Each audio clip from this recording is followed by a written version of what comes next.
Check, check. 1, 2. Are we live? Are we live? All right.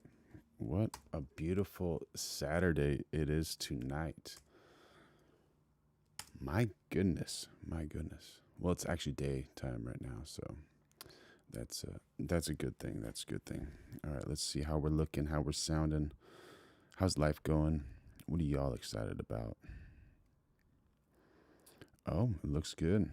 It looks very good. Very, very good. Yeah, we got a very good one for y'all today. Like every single day. And we're going live every day of 2026. And yeah, let me just load up these things, get these things going ASAP. And we're going to be on the road, just having so much fun. What are you guys excited about today? Today is a beautiful day. So nice. So nice.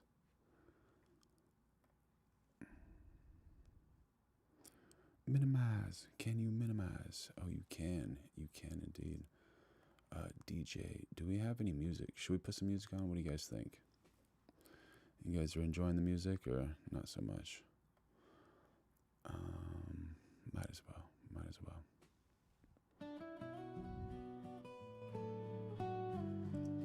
How is that music? Is that a good vibe? Dual channel? Stereo, not mono?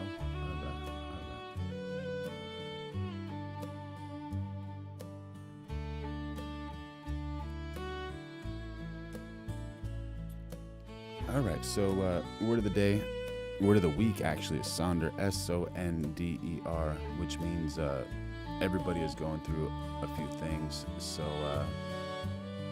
it's good to know that everyone has their own life, their own experiences, their own past. And once you understand that, you tend to give a little bit of extra space to those people. So, ladies, listen.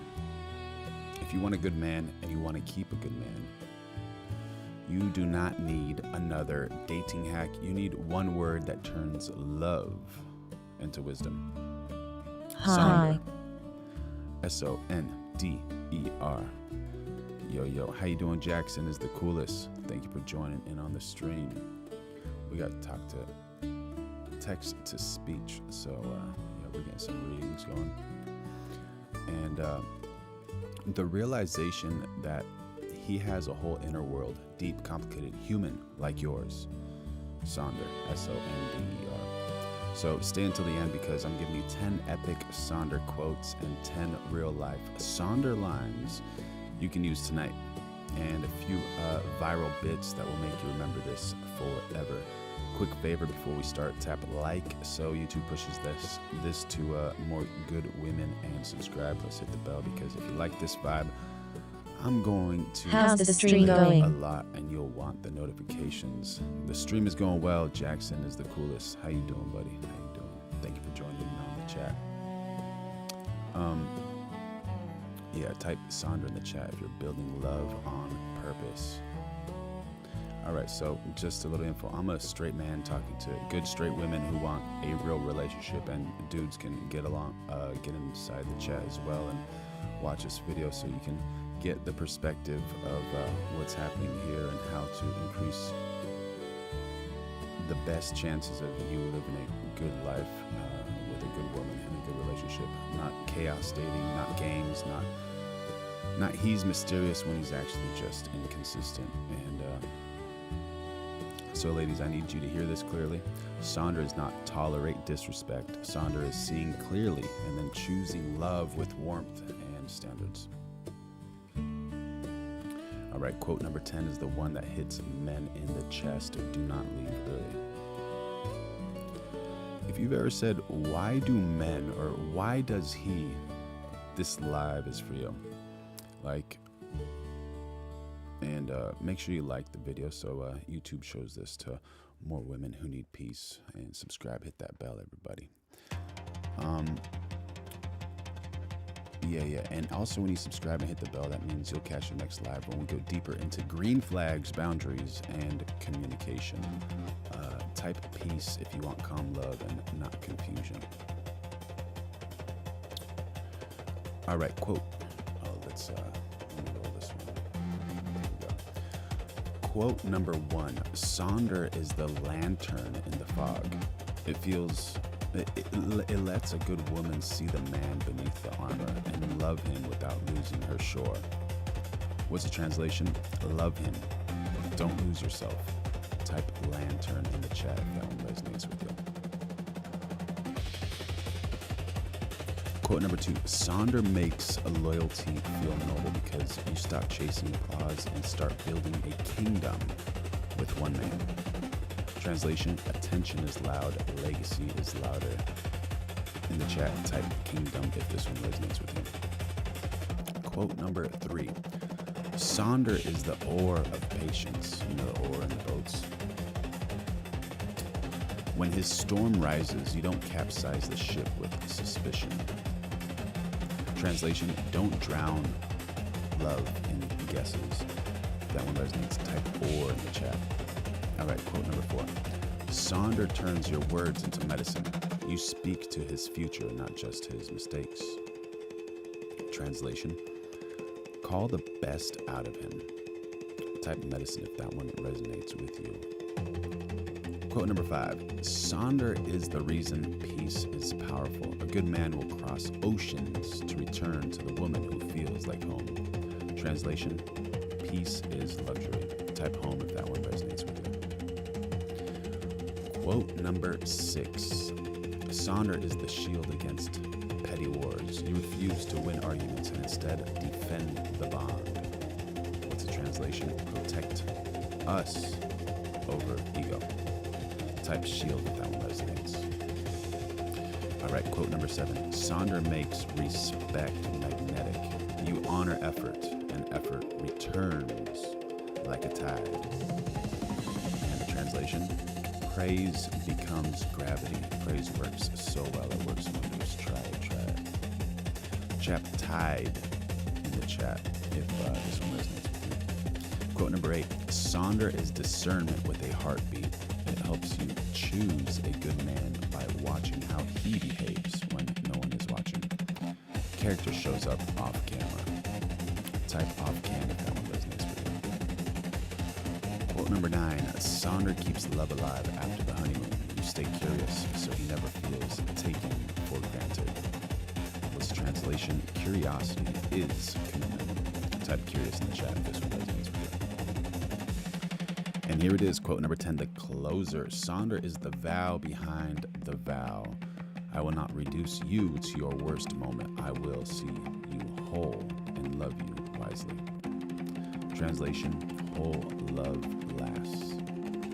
Type whole if you want that kind of love in the chat. All right, comment your favorite quote, 1 through 10 right now. And if quote number 10 hit, tap like, seriously. All right, so we have 10 real-life Sonder situations, S-O-N-D-E-R, lines you can use tonight. Situation 1, he comes home quiet. Sonder check. Are you quiet because you're tired or because something heavy happened? One question can save a week. Situation 2, he forgets something. You say, Sonder first. I'm not assuming you don't care, but help me understand what happened. Teamwork. Teamwork beats tension right there. Situation 3, you want more affection. You say, what makes you feel loved lately? I'll tell you mine too. So when you understand what makes you feel loved, and you understand what makes them feel loved, clarity is just romantic, so romantic. All right, he's stressed about money and work. Sonder says, you want respect, not pity. I'm with you. What's the plan? Belief is fuel. Situation number 5. You feel him pulling back. You can say to him, I'm not your enemy. If something's off, I'm here. Safety pulls men back to women, good women. All right, situation number 6. Before you correct him, Sonder before feedback. So think about everything before feedback. Can I say something that helps us, not hurt us. Delivery is destiny, and it makes a big deal on how she says it to her man. All right, situation number 7, public respect. Sonder, S-O-N-D-E-R. Your dignity matters. I won't clown you in public. What happens? Respect creates loyalty. Situation number 8, someone flirts with you. Sonder. Attention is cheap. Trust is priceless. Protect what you prayed for. That's a strong one. Situation number 9, argument is heating up. Are we tired or stressed? Let's reset and talk clean. Timing is love. All right, situation 10, he admits insecurity. What you can say to him: thank you for trusting me, I'm with you. This is how you keep the good ones emotionally. All right, type the situation number 1 through 10 you need the most.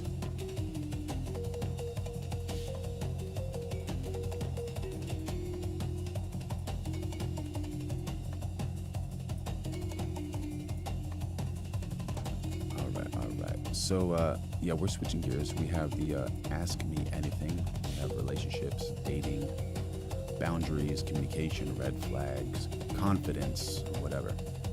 I'm going to answer the best questions in the chat like a coach, not like a fortune cookie. So, yeah.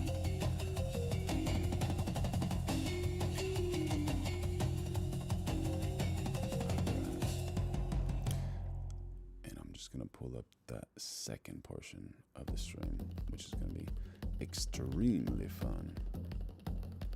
I have this here. All right.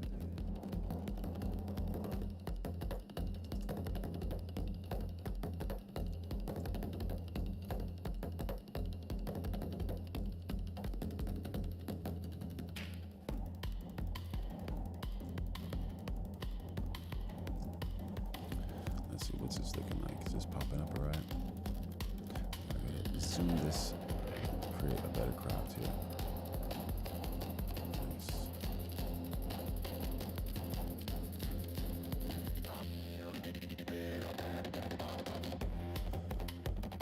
So Gavin Newsom just collapsed after getting removal notice after LA homelessness exposed.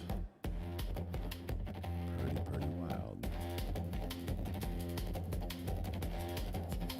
All right, look, journalist Nick Shirley. Okay, you said that what you discovered, the 40 minutes of fraud in Minnesota, that was big, and it was big. 40 minutes of fraud in Minnesota. But this is Hey much friend, bigger. I Tell know us what you growing found. your Kickstarter channel and getting KCIP verification can be tough. I can help you get 3,000 real followers, an average of 100 views per minute, 25 subscribers, and 250 active chats to generate real engagement. Do you really want to grow, build a loyal audience, and earn over $100 from streaming? Message me on Discord at GPro122. Yeah, cool, man. Great advertisement. Appreciate it. Yeah, I'm not too interested in that. I think I'd rather grow organically, but you're free to subscribe on Kick, and I appreciate it. But please no shameless advertising, especially with that many words taking up this much time when we're talking and looking at Nick Shirley. But yeah. There you go. Power. Yeah, well, California is a lot bigger state than Minnesota, obviously, and they receive more money, and they also tax their people more than any other state in America, yet they allow more fraud to take place than any other state in America as well. All right, let's talk a little bit about what exactly. Explain where you went, what you were looking for, what you found, and then we'll get to Gavin's response. Yeah, so obviously their daycare system as well, there's just tons of fraud. These daycares have multiple violations, yet they continue to receive money through a program called CalWorks. And then let's talk about the hospice fraud where you have... How is that even working? They're getting multiple violations and they're still getting funding. Like, who's not doing their job over here? Honestly, there has to be something happening over here. You know, I'm not working my blood, sweat, and tears for these people just to be not doing their job and just getting tax dollars and scamming everybody. Like, how are not more people angry about this? 1,000% increase in hospices inside of just the LA area alone. $1 in $10 for home health care in America goes to the LA area. These fraudsters are driving around. How much is that? $10 for home health care goes in just the LA area alone. $1 in $10 for home health care $1 in $10 in America goes to the LA area. In America goes to the LA area. So it's not just California. It's taking money from America, the USA. That's wild. These fraudsters are driving around not just $100,000 cars, but literally $200,000 Maybachs. And they're just defrauding the American taxpayer like no other place I've ever seen. And they have no remorse for it. How are people not even remotely angry at these types of things? They drive around all these nice cars, wear designer clothing, you name it, and they're inside of these old motel looking like businesses defrauding the taxpayer. Of course, they have so much money, they don't even know what to do with it. They're gonna spend money on overpriced designer clothing. Quite literally millions and billions of dollars. Inside LA's homeless industrial complex. Man, this guy Nick Shirley, he's right on top of it. He's exposing the fraud. He's exposing everything that they're trying to hide. Let's get right into this video. Not much need of an intro. It's not a refugee camp, and it is not a war zone. This is downtown Los Angeles. Oh, he's going after the homelessness in downtown Los Angeles. Yeah, it's very homeless over there. Very, very homeless. You're looking at Skid Row, the most densely populated homeless area in all of America. Crammed into an area smaller than half a square mile are over 4,500 people living on the streets inside tents. That's Wow. more than 40 people per block, surviving and some even fiending for the next hit just to stay alive. To put it in perspective, Skid Row has more people per square mile than the entire city of Washington, D.C., and every single one of them are homeless. In this video, I'm walking you through the streets of Skid Row. You'll see the conditions up close and personal as I speak with the people living on these streets and giving you guys an in-depth look as to how this has happened and how it continues to happen in one of the richest cities in America. Now, it's time for us to hit the streets of Skid Row, and I'm meeting up with a local by the name of Tommy Tomato to give us an inside look in. And I thank you guys for sending me videos like this to react to, because that's what I've been doing lately. Just send me the video and I'm going to react to it. But every time I see Nick Shirley on Twitter, Facebook, his Instagram, anything, even on YouTube, he's exposing another city. And it makes me think, we have a lot of cities in the U.S. It makes me think, how many are involved in a massive amount of fraud? That's why I tune into his videos, man. Yeah, I worry for Nick Shirley, man. He's doing some wild work, some extremely wild work, but somebody's got to do it. You know, he's built for that. Definitely. So, props to Mr. Shirley.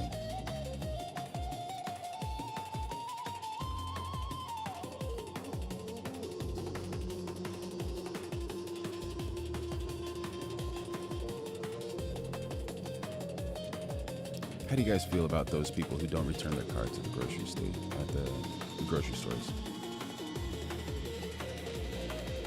Yeah? Sure. Cool. Well, I put it back. You pick that shit up.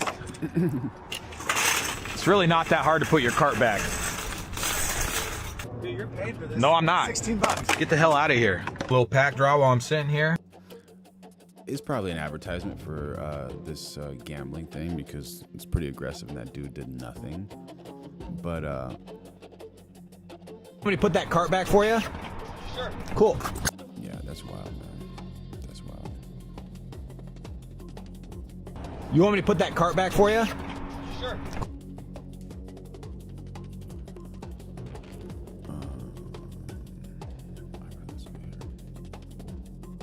Comes to your city or state, everyone shivers. So can you imagine Nick Shirley, nice guy, okay, Mormon kid, we love him, he's phenomenal, good family, great family, all of them working together. The state of California, Minnesota, any of these states, they look at him as if he's like a mafia boss when he shows up. He's about to expose all of us. This is a 23-year-old young man, okay? Is this Rob, him in California? Yes. Okay, and by the way, did you guys see what Newsom's office tweeted about Nick Shirley? Did you see that? Did you? Yeah. We What have did to they say? show it after this clip. And then did you see what Newsom's wife said yesterday? That we all are on the spectrum of LGBTQ, like every. No, I want to see. Anyways, you guys got to see those And two. then Fetterman. Yes, yes, and then Fetterman went after him. So we'll wrap it up with California because we love California so much. But here's Nick Shirley. Go for it. Now let's go to another one that's even more concerning as kids are left all alone. Now we're at the Jama Shukri Family Childcare. This place is not in a shopping plaza. It's not anywhere near any place that looks like a place where a daycare would be. In fact, it's actually in one of these apartments right here. So they're able to have daycares inside apartment buildings? Yes, so I've come across many of these. Some of these are on the third story of an apartment complex. It's only 1 bedroom, and yet the capacity is for 8 kids. We just arrived at the daycare. We have 2 kids out here. I don't know if they're members of the daycare. There's no oversight right here. Can we talk to your teacher? Is your teacher there? So this is the first child we've ever encountered at one of these daycares. There's 2 kids out here right now, and we're gonna see if we can talk to the Licensee, it is, according to this paperwork, Shukri Jama. Can we talk to the adult? He is not here. Not here. Yeah. So you guys all by yourself? Wow. No one's here. Wow. Okay, Unbelievable. so you guys are all by yourself. And this is one of many of the clips, Rob, right, that they're showing. Do you have any other ones, or is that the only There's one? another one regarding registered hospices in California being used to... Let's see a little bit of this. Go for it. Are you guys the hospice consultants? Yes. Oh, can we talk to you guys? About? I want to open my hospice. You want to open a hospice? Yeah. Okay, what was your name? My name's Nick, but I want to open up a hospice. I understand, but we don't take care of that. Can I get some information? Do you want a number? Yeah, or give me a flyer or something. And this is a hospice consultant. Looks like they're doing some other type of work. All right, so they in say there. they're open right now. They won't let us into the lobby. This is no way to conduct business. We are 2 entrepreneurs trying to open up our own hospice. Soaked to the bone right now. We were denied service by the potential fraudsters, and as we were leaving, one of the fraudsters started to leave from the back in a $200,000 Maybach. We have a Mercedes Benz look at right that now. shit. Where can we open a hospice at? We'd like to open up a hospice. Get a Maybach just like you. So is this how I can get a Maybach, by opening up my own hospice? Now, after seeing all the wealth that is being created from these hospice centers, I headed back to the original location where we found over 15 hospices in one plaza. I wanted to make sure it wasn't a fluke that Armenian mafia members were running the show and that there weren't just randomly $100,000 cars the day I went by. And this time, it was even worse. Sir, how are you? Good. So what do you think about all this hospice fraud? Sir, you're in the Cybertruck, driving away, taking money from old people. Yet he's just driving away in his Cybertruck, won't even answer any questions. Let's see, we have another rich person as well. That's getting rich off this hospice. This guy's leaving as well. So the 2 people that walked out of Holy Angels, they're in a brand new Holy Cybertruck Angels? and a new BMW. How lucrative of a business is hospice? I'm seeing a Cybertruck, you're in a nice BMW. It's good. Yeah, because it looks like, for instance, Guardian of Angels, that used to be here, $4.8 million they built the state of California. Wow. And how many clients do you guys have? Do you have a bag? Do I need to answer your question? I'm just curious. It's not mine. I just work. Yeah. You must be getting paid pretty well, right? Bro, I'm not here, bro. Do your parents run the hospice? They don't work. No. Who's that guy in the Cybertruck? He's your uncle. So it's like a family business to own the hospices. But why was he walking out of the hospice then too? Brother, can you leave me alone? Like these hospices, there's nothing inside of them. If it's not you guys, how come you're in the newest BMW and the newest Cybertruck? Brother, because I can only imagine what the guy is in charge. This dude is so mad that Nick's asking him questions, and oh man, dude, he got a lot of info out of this kid, and it was just like putting him on the spot. This dude doesn't know what he's talking about. Just all the other hospices? Do you like taking care of old people? Like, are you the one going out visiting the hospice patients, sir? Yep. Uh-oh, he's gonna have to do another point train. Yeah, you guys are in my fucking way, move. Well, you could just go that way. What's the key to opening up a hospice if I wanted to open up one? Because you're in the family business of hospices. If I want to open my own? How many of y'all want to open your own hospice, but actually do it like correctly? What do you do for work here? Huh? What do you do for work here? Why? Oh, we're just looking around. We're seeing all these hospices, so we're just curious. Oh, I don't know, man.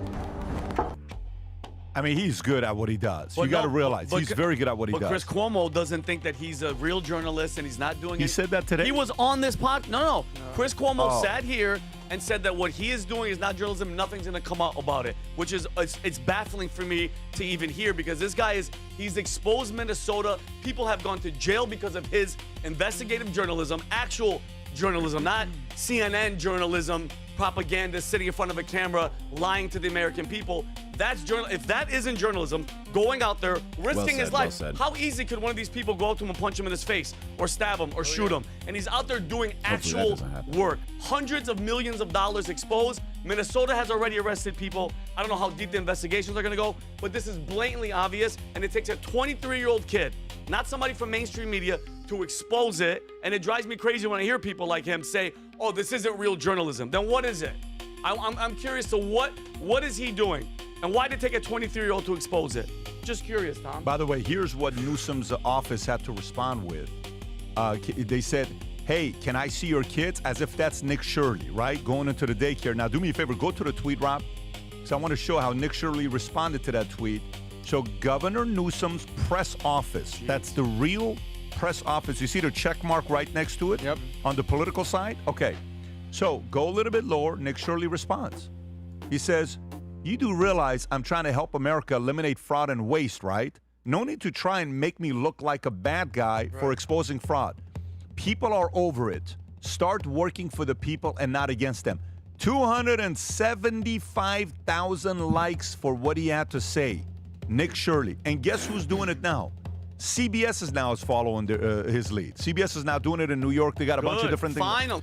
Yeah, Nick Shirley's doing all the work for all the journalists and publications that should be doing their own work. And yeah, leave it to some young journalists to do their work.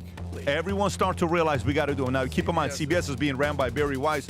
She's like, look, if this Nick Shirley model is what they're doing, why don't we start doing it? I'll go on a couple thoughts on this, and then I want to show you guys what Gavin Newsom, she's sharing some wisdom with the rest of us. Go ahead. Yeah, well, I'm a proud member of the Equality Leering Center, and Nick knows this. I'll tell you a funny story about Nick Shirley. You know, we were at the State of the Union. We were lucky enough to interview a lot of the GOP congressmen and women. I'm there interviewing all the people with John Kennedy and Lisa McClain, all these names. All of a sudden, Nick Shirley walks in the room. And it was if like MJ walked in. I go, yo, what up, Nick? What up, Adam? Walks towards me. Congress people stop doing what they're doing, start walking towards Nick. And what are they saying, though? Come to my state. You got to see what's going on here. There was, I think the lady in California, Young Kim, not Lil Kim the rapper, Young Kim the politician. She's saying, come to California. He goes to California. So it's such a needed thing. By the way, shout out to journalists that do this. Citizen journalists. By the way, James O'Keefe, leader of the pack. I met Nick Shirley at a James O'Keefe event. James O'Keefe is incredible. Incredible. Yeah. Also, Nate Friedman in New York. Respect to you. Yeah. Going to the communist, socialist Gaza rallies. But these independent citizen journalists with a phone, a camera, and a dream are out there changing the world. This guy Nick Shirley got Tim Walz to resign and not run for governor. Imagine what may happen to Gavin Newsom. Imagine what happens if waste, fraud, and abuse is found in all these other states. We have that video of the lady saying, come to Ohio. So I become real tight with Nick. He's a great kid. I actually took him to his first Sabbath dinner, and then we went to a club. And he said, I just want to see Club Live. This is interesting. He goes, I don't want to party. He goes, I'm a virgin. I don't drink. I don't smoke. I said, you want to go in for 10 minutes? Let's go in for 10 minutes. He knows this. He filmed the video. He saw it. He goes, okay, cool. We left. They're not going to get this kid doing anything weird or anything like that. And that's the thing that's going to happen. He's doing the right thing. He has the right agenda. And all he's doing, like he said in that tweet, I'm just trying to help find the fraud. You should be thanking me. By the way, if you're watching this, Nick Shirley is on Connect, and he actually gets back to people. If you want him to, if you have anything you want to share, because remember, good luck getting to him through email, Twitter, DM. He is right now. He posts something, gets 10 million views. He's got tens of thousands of DMs. But if you want to get right to Nick Shirley, you can connect him. Rob, put the link to Nick Shirley in the chat, as well as the what do you call it?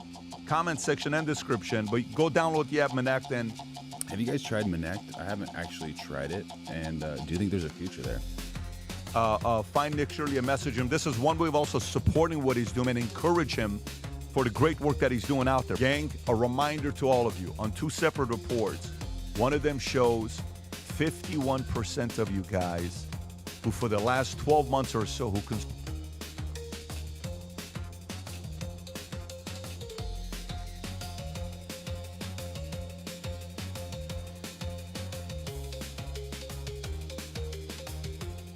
All right, so Ronda Rousey is going to be fighting Gina Carano coming up. And do you guys have any thoughts on that? Do you guys like UFC, and what do you think is going to happen over here? Versus Gina Carano, even though Gina Carano hasn't fought since the 2000s, and she's 43. I think Ronda's 39. There's a lot of video footage of Ronda training for quite a while. She lost a lot of weight. She got really slim. She looks outstanding. She's doing a lot of judo throws and arm bars. She's got fantastic judo. Hopefully she doesn't try to box with Gina Carano. Bronze medalist in the Olympics. Gina Carano was a legit Muay Thai champion. She's got real power, and she was a very good striker when she was young. She was a very technical, solid striker. She did movies. She's done The Mandalorian, had a lot of success acting. When it comes to grappling, you give Ronda a big advantage. She's one of the best submission artists ever, period. Her arm bar is about as good as it gets. The difference in striking would definitely benefit Gina. There's a difference between that and competition. There's ring rust, there's a lot of factors. But again, when you're talking about like 2009, 17 years, it's a long time. Imagine that, not getting into the octagon for 17 years and you're going to fight. To not compete. So Nick Shirley. That's so wild, man. This probably has some music in there that I have to mute it. Yeah. Look at the brilliance of Brazil with Ronaldinho. You got Robinho. Just the touching. Let's see how can I make this larger for y'all?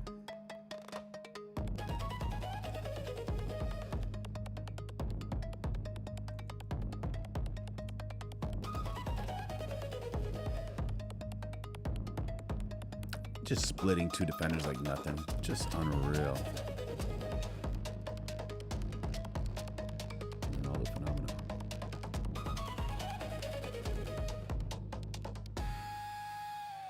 These passes, absolutely incredible.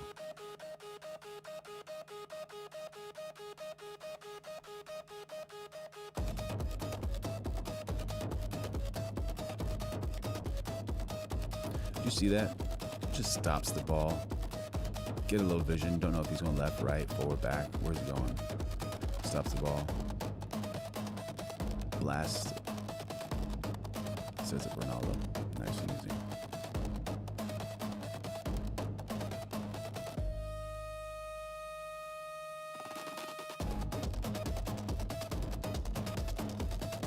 And what a layoff. That little 1-2, that's just unbelievable here. Pulling that defender wide. Inside of the boot, top right. This is real teamwork.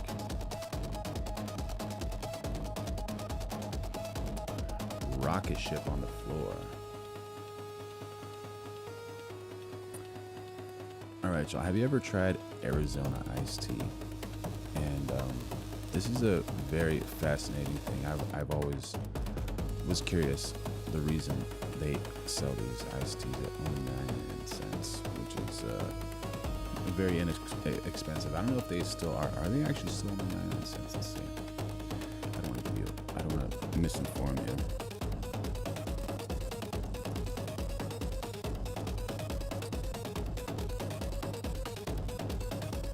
Iconic 23-ounce big can of Arizona iced tea still retails for 99 cents in most locations. The price point held since 1996. And let's hear their business plan over here. Where'd you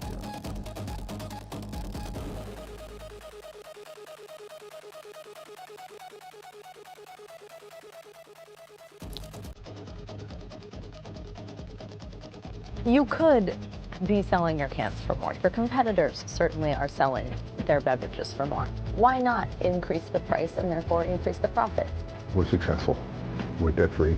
We own everything. Why have people who are having a hard time paying their rent have to pay more for our drink? Maybe it's my little way to give back. So would you definitively say that you'll never raise that net? Not in the foreseeable future. You know, we're going to fight as hard as we can for consumers, because consumers are my friend. That price has notably stayed the same since 1992, just 99 cents for a 23-ounce can.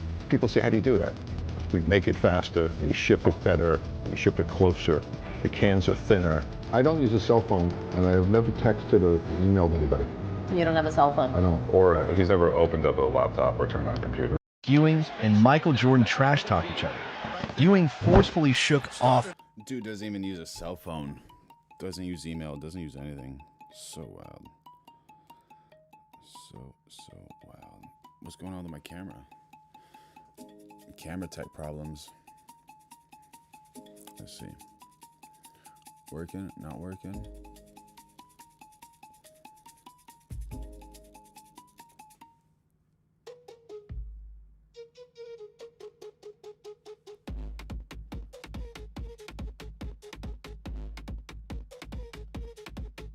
Oh, there you are. Now you're working.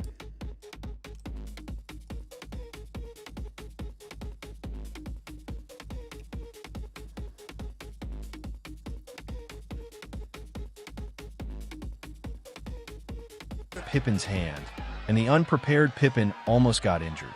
Dennis Rodman couldn't stand seeing Ewing bully Pippen like that. He stepped right in front of the furious Ewing, and the two collided head-on.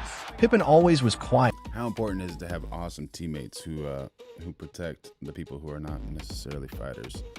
This is so cool. And reserved. He never liked to start trouble and preferred to let his game do the talking. But because of that, despite his great strength, he often became the #1 target for the New York Knicks to bully. Rodman, however, could never tolerate his teammate being pushed around. He stood in front of Pippen, taking the Knicks' aggression head-on and shielding him from their attacks. To make sure Pippen could finish off opponents without any worries, Rodman sometimes even struck first, giving them a taste of their own medicine. He used the Knicks' own tactics against them. Rodman dragged Ewing. What happened there? He just bounced underneath him on that one. All right, so on the lower frame.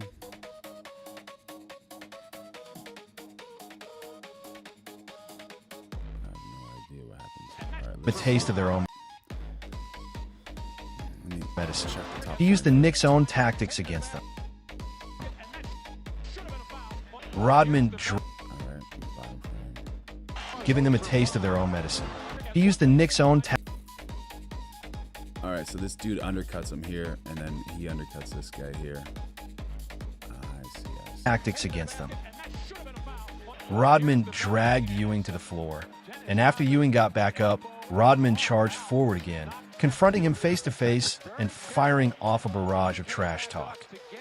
During the 3 years Rodman played for the Bulls, Pippen was rarely bullied again. Rodman seems like a cool dude, like a wild dude, but kind of like a cool dude as far as like with friends and those types of things. Like he's taking care of his teammates over here, which is not too many people would risk their own bodies to do that, especially at Those this level. Dangerous fouls that once could have caused serious injuries almost completely disappeared.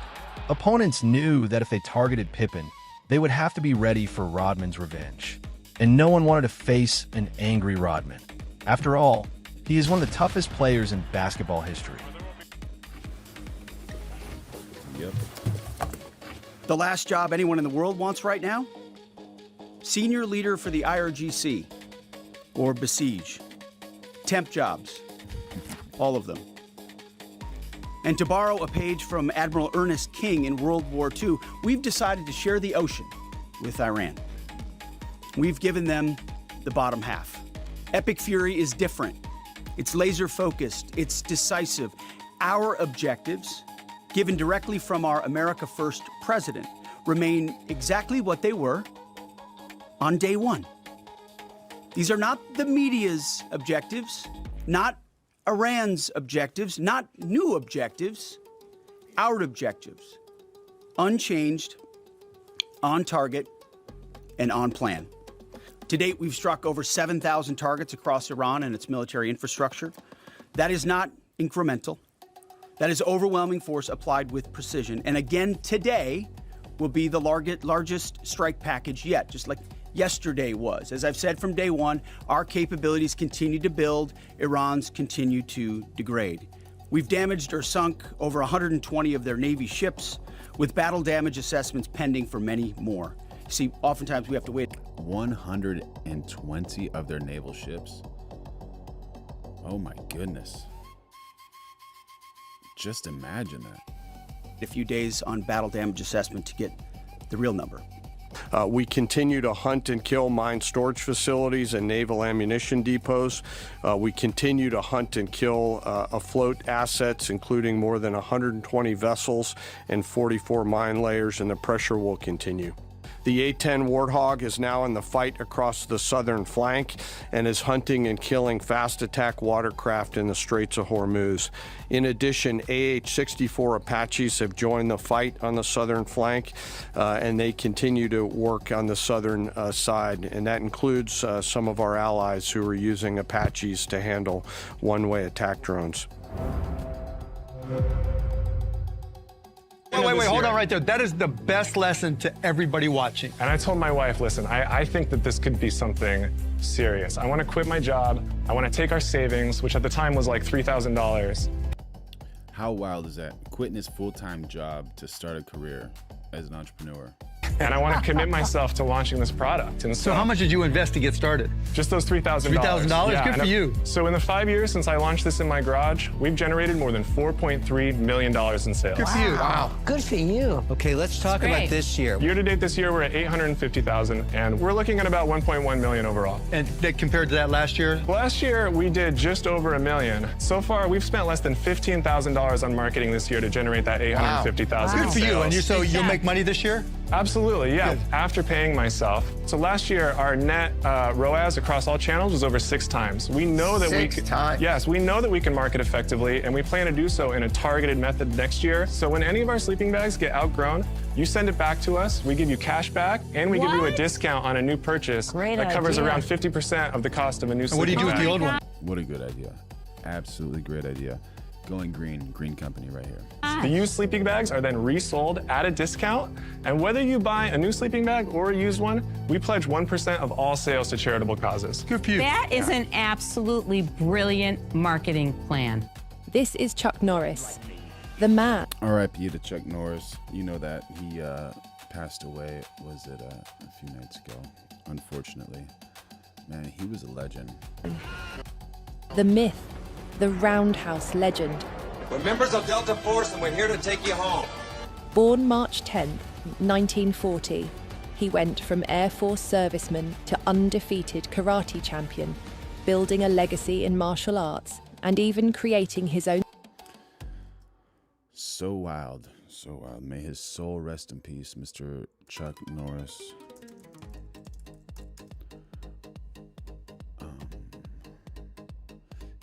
He died March 19th, 2026 at the age of 86 years old in Kauai, Hawaii. Man.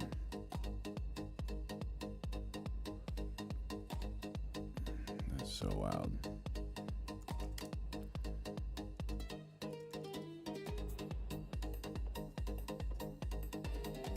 All right, we gotta see what some of these Redditors are saying over here about him.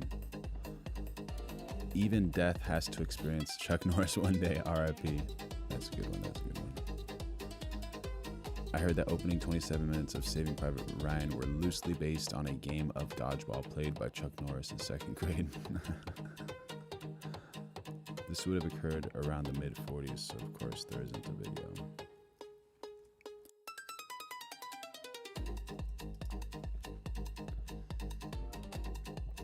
There's a video, but Chuck's spin generated a magnetic field intense enough to rip electrons from their shell, so the film is pure static with a lot of screaming. It was 18 hours of static. If Chuck Norris were to travel to an alternate dimension in which there was another Chuck Norris and they both fought, they would both win. R.I.P. to death.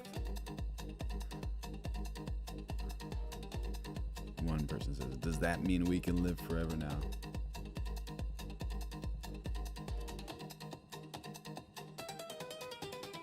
And one person says, if Chuck chooses to stay dead, in the eyes of the unsuspecting arranger, R.I.P. System, Chun Kook Do. He broke into Hollywood alongside Bruce Lee in Way of the Dragon, then became a full-blown action icon with films like Delta Force and Missing in Action. Most people know him as Cordell Walker from Walker, Texas Ranger, a role that defined an era of television. But Chuck Norris became something even bigger, an internet legend. Chuck Norris facts turned him into a symbol of unstoppable strength, jokes that made him larger than life for a whole new generation. Chuck Norris passed away on March 19, 2026, at the age of 86. But legends like this don't disappear. Some men are remembered. Chuck Norris became unforgettable. Why do we keep hearing about the underpaying stuff? I'm broke. Make sure you'll like, subscribe, bell, and share. So I need to fight. Right now, in particular, there's probably less money because there's no live gate, and that's an extreme amount of money. And what was the reason behind that? What did they take away the live gate for, honestly? There's also fighters that agree to certain deals, to like an 8-fight deal at X amount per fight. And then they become more popular, and then they want to renegotiate their deal. Yeah. And the UFC is like, we're not going to renegotiate anything. So they're like you can take it or you can leave it, but this is what it is. It gets to a situation where a guy like John Jones says, hey, what do you want to give me to fight Francis Ngannou? Because I want a lot of fucking money because that guy's terrifying. Yeah. And they say, well, you get what you're paid in your contract. That's what you get. And he's like, well, I'm not fighting then. And they go, okay. See, that's one of those situations where I don't know who's right or who's wrong because I don't know how much money they would make for that if there's no audience. A lot of money is missing, right? What's going to happen with the UFC? Do you guys think there's going to be some type of decline after this Paramount Plus deal, or what's actually going to happen, man?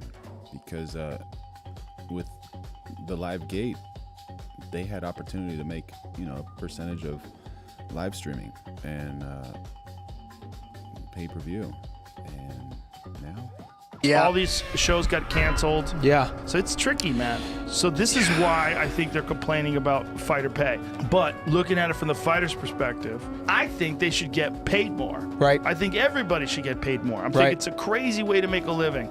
I think you should get the most amount of money you can possibly get to step into a cage fight for millions of people to see. There's only one sentence in the Bible. Just so dangerous, so absolutely dangerous. They should be getting paid more, but some of those people love fighting. They'll fight for free. About how you should choose a partner, and it says that you should choose someone that you could go to war with. I like it. That works. That's legit. It's a team effort, a relationship, right? And would you purposefully choose a particularly vulnerable teammate? Would you go to war with your current partner? Think about that. Would you actually go to war? What a brilliant thing to consider. Hopefully you never have to go to war, but just to have that mentality, because in life that's super important. Because you're always going to be the person that's out in front. Probably not. But you. So wow.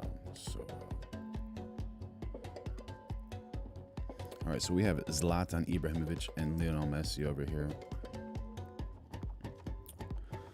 This is a wholesome video. Friends.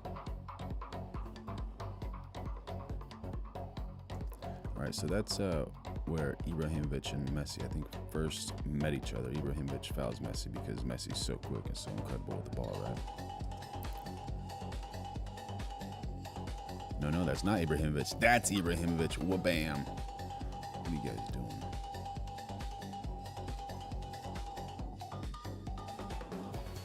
is where Ibra was playing for PSG and Messi at Barcelona. Look at this pass. Man. Just incredible. Just threading the needle.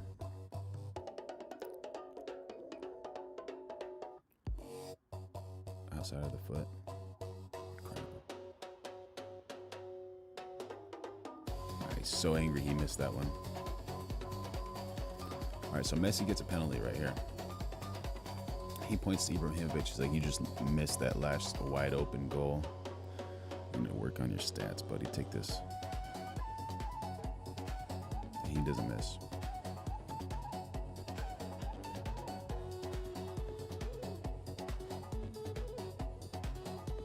How was it playing in the same team as Lionel Messi? This guy, like, it is not normal. And I know people will talk about he works. Do you know how hard it is? I can tell you. You know how hard it is. How many of y'all get angry that Lionel Messi walks?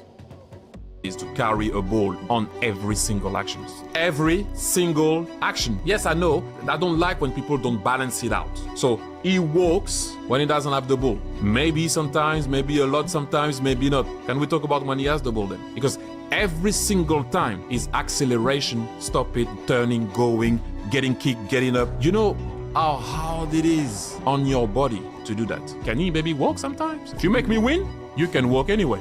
Post Malone, what are your most expensive purchases? So wild. Messi's just such an incredible soccer player. Who's your favorite soccer player? Light it up in the chat.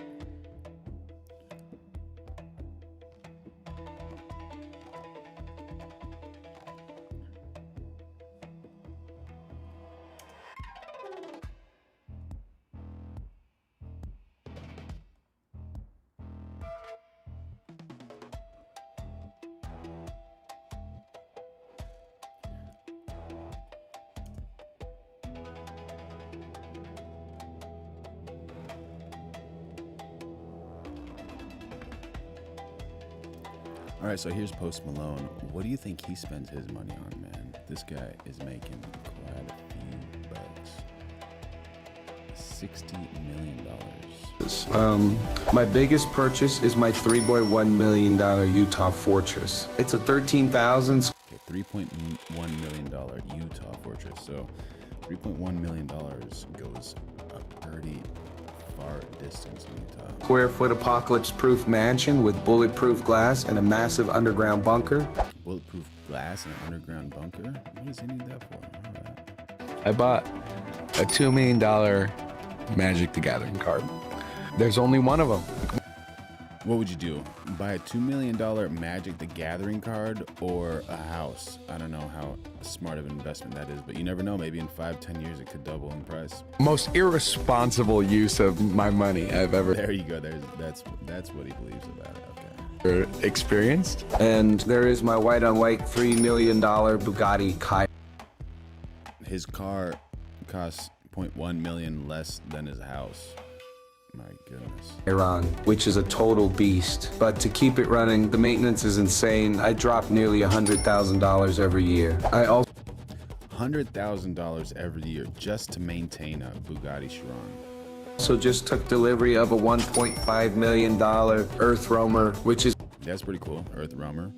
Would you guys enjoy life in an Earth Roamer? It's basically a luxury apartment on a monster truck chassis. I dropped $1.6 million to permanently upgrade my smile with diamond fangs and custom veneers. When you have the chance to own something that's one of a kind, you don't pass it up. This woman... There you go. Good for him, man. I'm stoked for him. What a cool story how he got started. SoundCloud musician. Just flip the entire feminism debate in 30 seconds. We stopped slapping bitches, so they forgot that they don't have the strength of a man. Right. Yeah, I think it's good that we stopped slapping bitches. I don't know about that. There's a few bitches I would like to slap. I'm looking at all these women fight men online. I was like, why? That's why. Yeah. Because you stopped slapping them, and the female ego is ridiculous. I mean, these women, like, they literally think what they see in the movies is real. I'm not saying just go around smack random women. Yeah. I'm saying you start acting like a retard, you want to get in someone's face. All it takes is one smack to realize you're not as strong as a man. When I grew up, I used to see my father hit my mom. I hated it. So I was like, you know what? I'm never going to do that again. And now your wife's out of control. As heavily as the US and Israel have battered Iran, the country's regime is still capable of spreading terror. Drones in their hundreds are being launched at bases across the Middle East as we speak. But an unexpected player has just entered the game. Ukraine is here to end Iran's terror, and it's teamed up with the US and Middle Eastern nations to do it. First Russia, now Iran. Ukraine has unleashed a futuristic weapon that will end the Iranian regime's drone scourge. What is that weapon? Interceptor drones. Ukraine has listened to calls from the US and Middle Eastern countries being affected by Iranian retaliation to Operation Epic Fury, and it's stepped up. Ukrainian interceptor drones are being sent to the Gulf region, and they're being used to stop the Shahids that Iran is launching at its many enemies. Who's getting these drones? American bases in the Middle East, in Jordan, and maybe we will send also to Saudi Arabia, Zelensky has declared when discussing Ukraine's new agreement with the US. This is huge for Ukraine, and it could have a massive impact on the country as it continues its fight against Putin's brutal invasion of its territory. We'll explain why later in the video, as we first need to cover why Ukraine is sending these drones and how much of an impact they will have on Operation Epic Fury. Why is a simple question to answer, the US asked. During the opening hours of the operation, 6 US military personnel were killed. The weapon that killed them was likely a Shahid-type drone, Euronews reports, and the incident raised immediate alarm bells in the US command. These cheap drones don't compare to what the US brings to the table in terms of modernity or strength, but that's the problem. Shahids are cheap, can be launched in huge numbers, and it only takes 1 or 2 to break through air defenses to cause a lot of damage. Every Shahid swarm that is launched forces the US to expend its far more expensive interceptor missiles to stop them, and the approach doesn't always work. Zelensky himself has pointed that out, noting that the US burned through 800 of its Patriot missiles in the first 3 days of Operation Epic Fury, which is a cost that the US simply can't and shouldn't absorb if it's going to be in an extended fight with Iran. So the request came through, as Zelensky explains. We received a request from the United States for specific support in protection against Shahids in the Middle East region, Ukraine's president announced on March 5th in a post published on X. He added, "I gave instructions to provide the necessary means and ensure the presence of Ukrainian specialists who can guarantee the required security," he added, before offering a pointed reminder that Ukraine stands ready to help ensure the security of the partners that have helped it to defend itself against the Russian invasion of its territory. There's a reason for the last part of the message. Ukraine knows that its interceptor drones offer leverage, which is a topic we'll dig into soon, and there's more. Ukraine isn't only sending over interceptor drones to the US bases in the Middle East. The country knows all too well that expertise has to accompany the weapon, or it won't be as effective as the US and its allies need it to be. Along with the drones, Ukraine is sending experts to the Middle East to teach the US and its partners how to get the most out of their new interceptors. Again, Zelensky took to X to explain, stating on March 17th, "Right now there are 201 Ukrainians in the Middle East and the Gulf region, and another 34 are ready to deploy. Those experts are already in Qatar, Saudi Arabia, and the United Arab Emirates," Zelensky adds, and there are deals being formulated with other countries, in addition to the drone deal Zelensky says that Ukraine has with the US. Ukraine's expertise is in high demand right now. Anybody who's been paying attention to the Ukraine war will be able to tell you why. The drones that Iran is launching at US bases are the very same types of Shahid drones that it's been supplying to Russia almost since the beginning of the Ukraine war. Iran started delivering these drones shortly after Putin launched his invasion, Le Monde points out. And it wasn't long before the country signed a lucrative licensing deal with Putin that allowed Russia to build Shahid-type drones on its own territory, with support from the Iranian regime. This is important in the context of what's happening in the Middle East right now, because it means that Ukraine has been dealing with Shahid drones for 4 years. It knows these drones inside out, which means it understands the tactics used when the drone swarms are unleashed, and it has developed tactics along with weapons to minimize the damage that these swarms can cause. That's the expertise that the US and its Middle Eastern allies want. They're trying to get to grips with the type of fighting that Ukraine has both innovated and defended itself against for years, and Ukraine is in the perfect position to provide the knowledge they need to accelerate their ability to stop Iran's Shahid drones in their tracks. Of course, knowledge is all well and good, but Ukraine has to deliver the weapons to back the knowledge up, and it has the perfect solution in its cheap interceptor drones. Ukraine has already developed several models of interceptors which have proven themselves very effective against Shahids, as we'll reveal in a moment.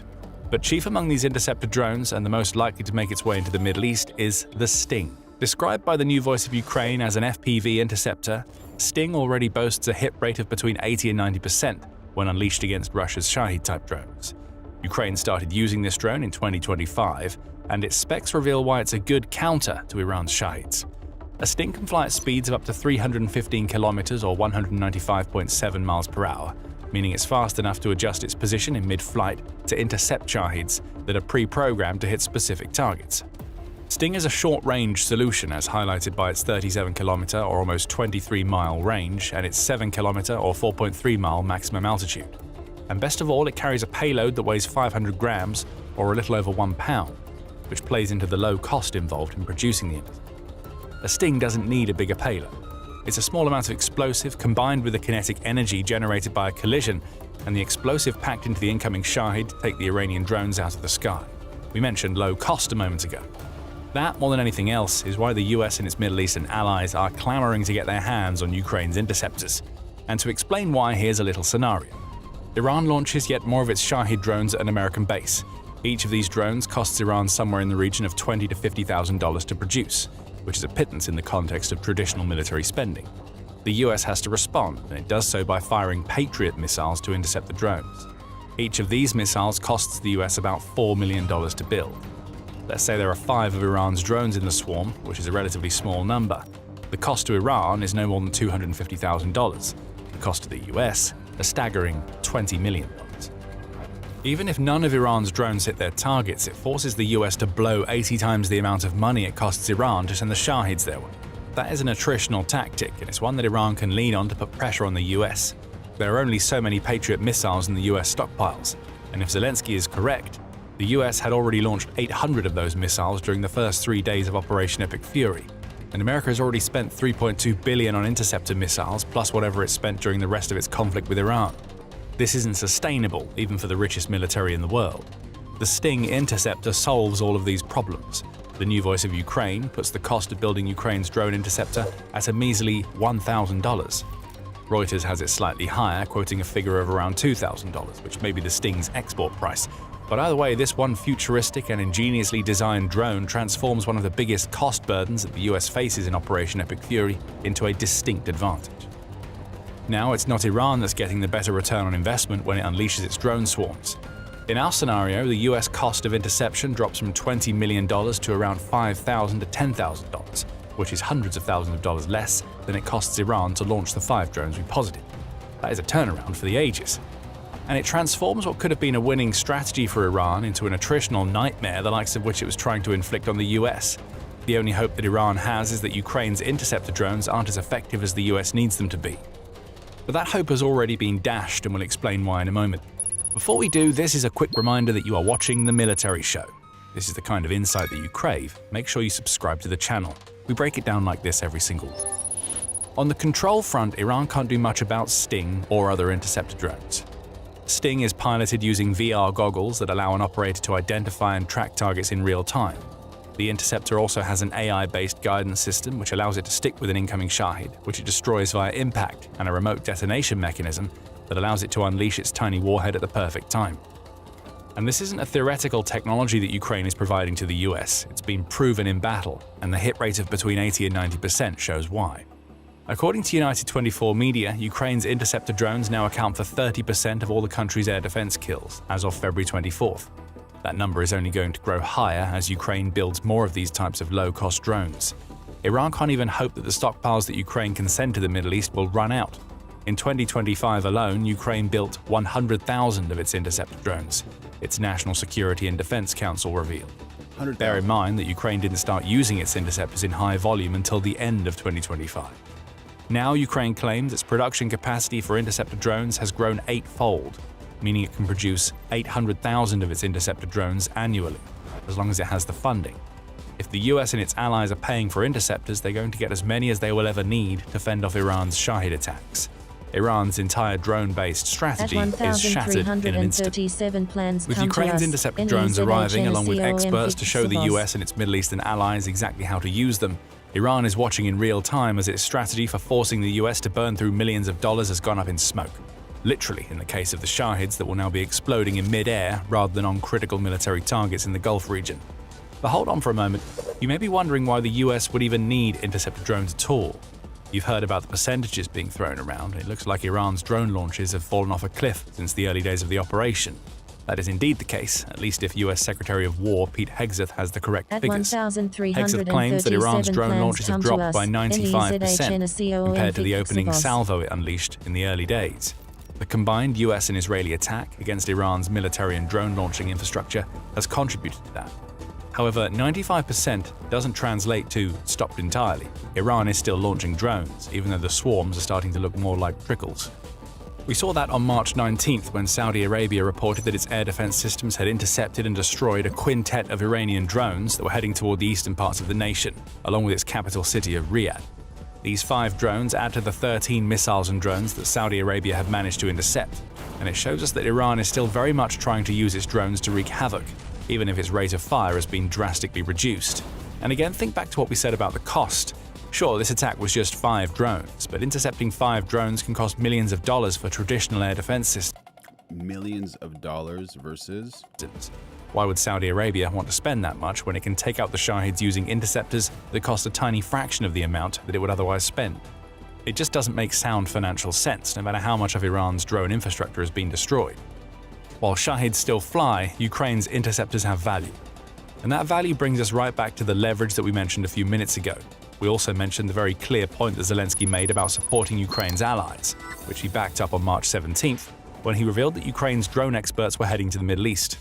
And we are ready to offer similar deals to all our reliable partners, from practical cooperation on drones to future defense alliances. And I don't think anyone would want to leave Ukraine's war-proven strength and capability outside their security. If someone does, it wouldn't be wise, Zelensky declared.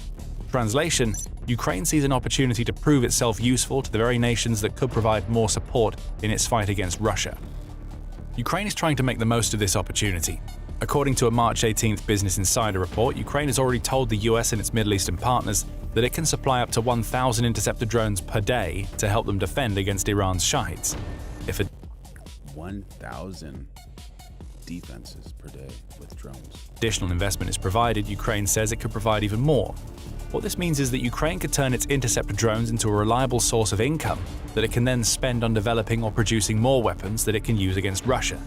Taking Sting as an example, if we assume the $1,000 figure quoted earlier is Ukraine's cost of production and $2,000 figure quoted by Reuters is the export price, 1,000 drones per day adds up to $2 million. If Ukraine can sign agreements to provide this many drones alone, disregarding the potential for ramping up, that's $730 million per year it could make from its cheap and effective interceptors. Ukraine could also go another route.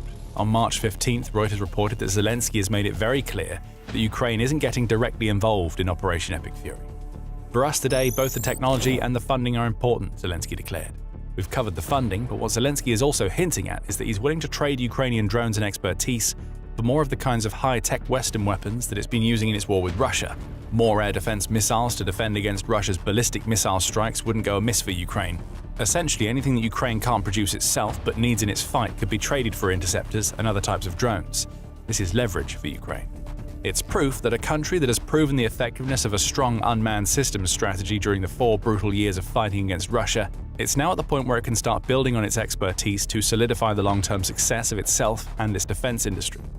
There are 2 more angles for Ukraine here, one involving countries in the Middle East and another involving the US.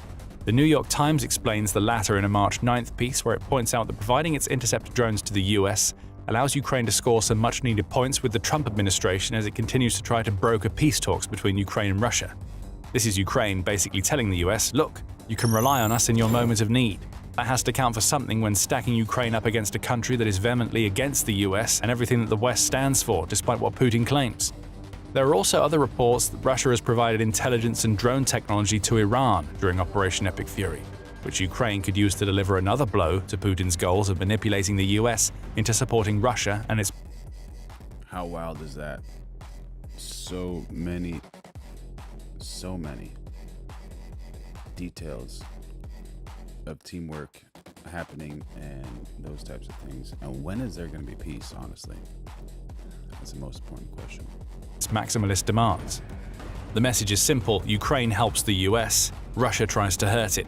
Ukraine will be hoping that this message doesn't fall on deaf ears. As for the Middle East, Ukraine is doing a very good job of positioning itself as a vital partner to nations that might not have otherwise had defense-related dealings with Ukraine, were it not for Operation Epic Fury. The Arab Weekly says that Ukraine is positioning itself not just to sell weapons to Gulf nations, but to create dependencies that it can leverage into support from new partners that Putin never saw coming. These partnerships were already developing before the Iran conflict. Saudi Arabia delivered $400 million in aid to Ukraine back in 2023, and Qatar has been involved in the reuniting of over 100 Ukrainian and Russian children with their families during the war, as it served as something of a low-level mediator. But now Ukraine can use the same arguments with nations like these that it can use with the US. Ukraine has the weapons and is willing to help. Russia is providing intelligence and drones to Iran, which Iran is using to strike your territory. Which of these two sounds like the better partner? Oh, and by the way, here are more than 200 drone experts that Ukraine is sending to the Gulf states, even as it defends itself against Russia. Ukraine is making sacrifices to help, and that sort of thing will go a long way with Middle Eastern nations that are feeling like they've been dragged into a conflict that they didn't start. So there you go. A war in Ukraine has helped Ukraine create some economy and help other countries defend themselves against other countries. Interesting. For Iran, the news of Ukraine teaming up with the US and allies in the Middle East couldn't come at a worse time. Drones were Iran's trump card. Now they're being eradicated by interceptors that are cheap, combat-proven, and capable of being delivered in massive numbers. And it gets worse for Iran. Interceptors aren't the only futuristic technology that is stopping Shahids in their tracks. The US has lasers, and you can find out all about them if you watch our video. And if you enjoyed this video, remember to subscribe to The Military Show for coverage of the latest Operation Epic Fury developments. And thank you for watching. I want you to go in front of them. Wild what's happening over there. But let's lighten it up a little bit. Let's see a video from Sal Volcano. These guys are hilarious. They always have some really cool jokes from Impractical Jokers. Start taking a phone call, and when they say something, just throw money at the problem and continue with your phone call. Block their game. I don't even know what you're gonna do. It doesn't matter what. Yes, dude. Yes. Hey, we trying to bowl right here? Oh, sorry about that, man. Throw money, throw money. Yo, hold on. Yo, dude. I'm sorry, bro. Throw it. I'm sorry about that. What the you doing? What's that? Hold on. I just gotta finish the call. Okay, I'm sorry, guys. I'm sorry. Take it. Just take it. Yeah, hello. That corner over there, take that over there. All right, listen to me. I'm sorry. All right. And I'm glad this. Now listen, this is weird. Yeah. I probably reacted a little too fast before. Yeah, there you go. Any way I can get the paper back?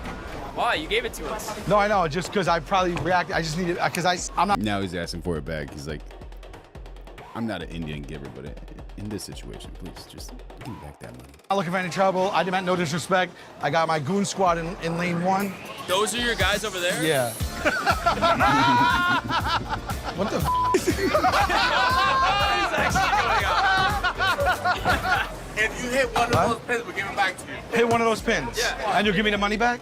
Yeah. Sal, pick up the ball, drop it, throw money at them and say, nah, and walk away. Either one. Either one. Nah, kid. You're quitting. Oh man, those guys are hilarious, man. Gotta see more of that content. Impractical Jokers. They're funny, man. They're funny. Where are they now? What are they doing? What's the latest one? Oh, they made one March 21st and March 5th. All right, so they're still making stuff. They're on TBS.com, Amazon. All right, that's pretty cool. Cool to become a professional skateboarder, and you think that that's going to work. And I'm like, wow, dude. Did you see that air? That little hand transition there? I know it's going to work because I don't have a plan B. His first check, he went and bought a brand new Audi, drove it to school and waited for the guidance counselor to come out. And the guidance counselor was impressed, but not that impressed. So a year later, Dan bought a Ferrari and drove to the school and waited outside until the guidance counselor came out. And then the guidance counselor apologized to him. It was a big check. I mean, like my yearly salary. And he bought a Media 100 editing machine, which I thought was, what? We stepped out and said, you know what, we have to trust what Bam is doing because he obviously knows what to do and how to get there and what What was he editing on? A Media 1000?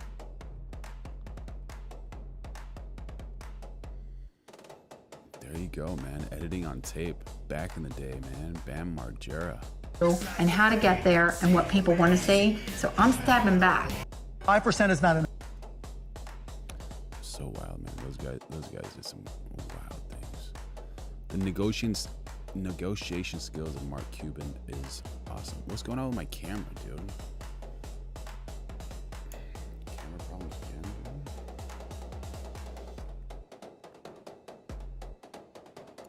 Let me just try to fix this thing right now.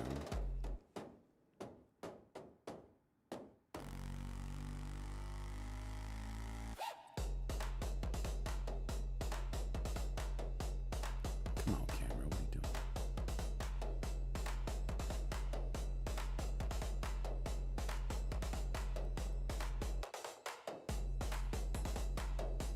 Israel has Satan's star on their flag.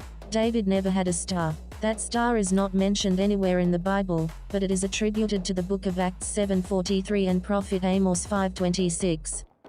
Brian Adams and 2Z, thank you for joining in on the chat. I did not know that, man. That is so wild. So wild.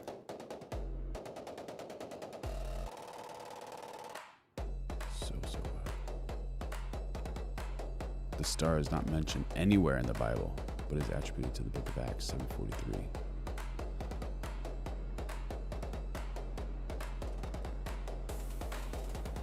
Yeah, that's wild, man.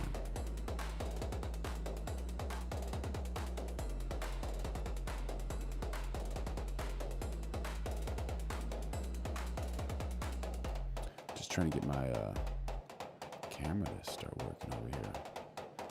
Man, I think I need to get create a new source over here. I'll let this roll. Israelis are not the biblical Israelites. John 8:44 describes their God, Satan. Oh my God, is that true? So wild.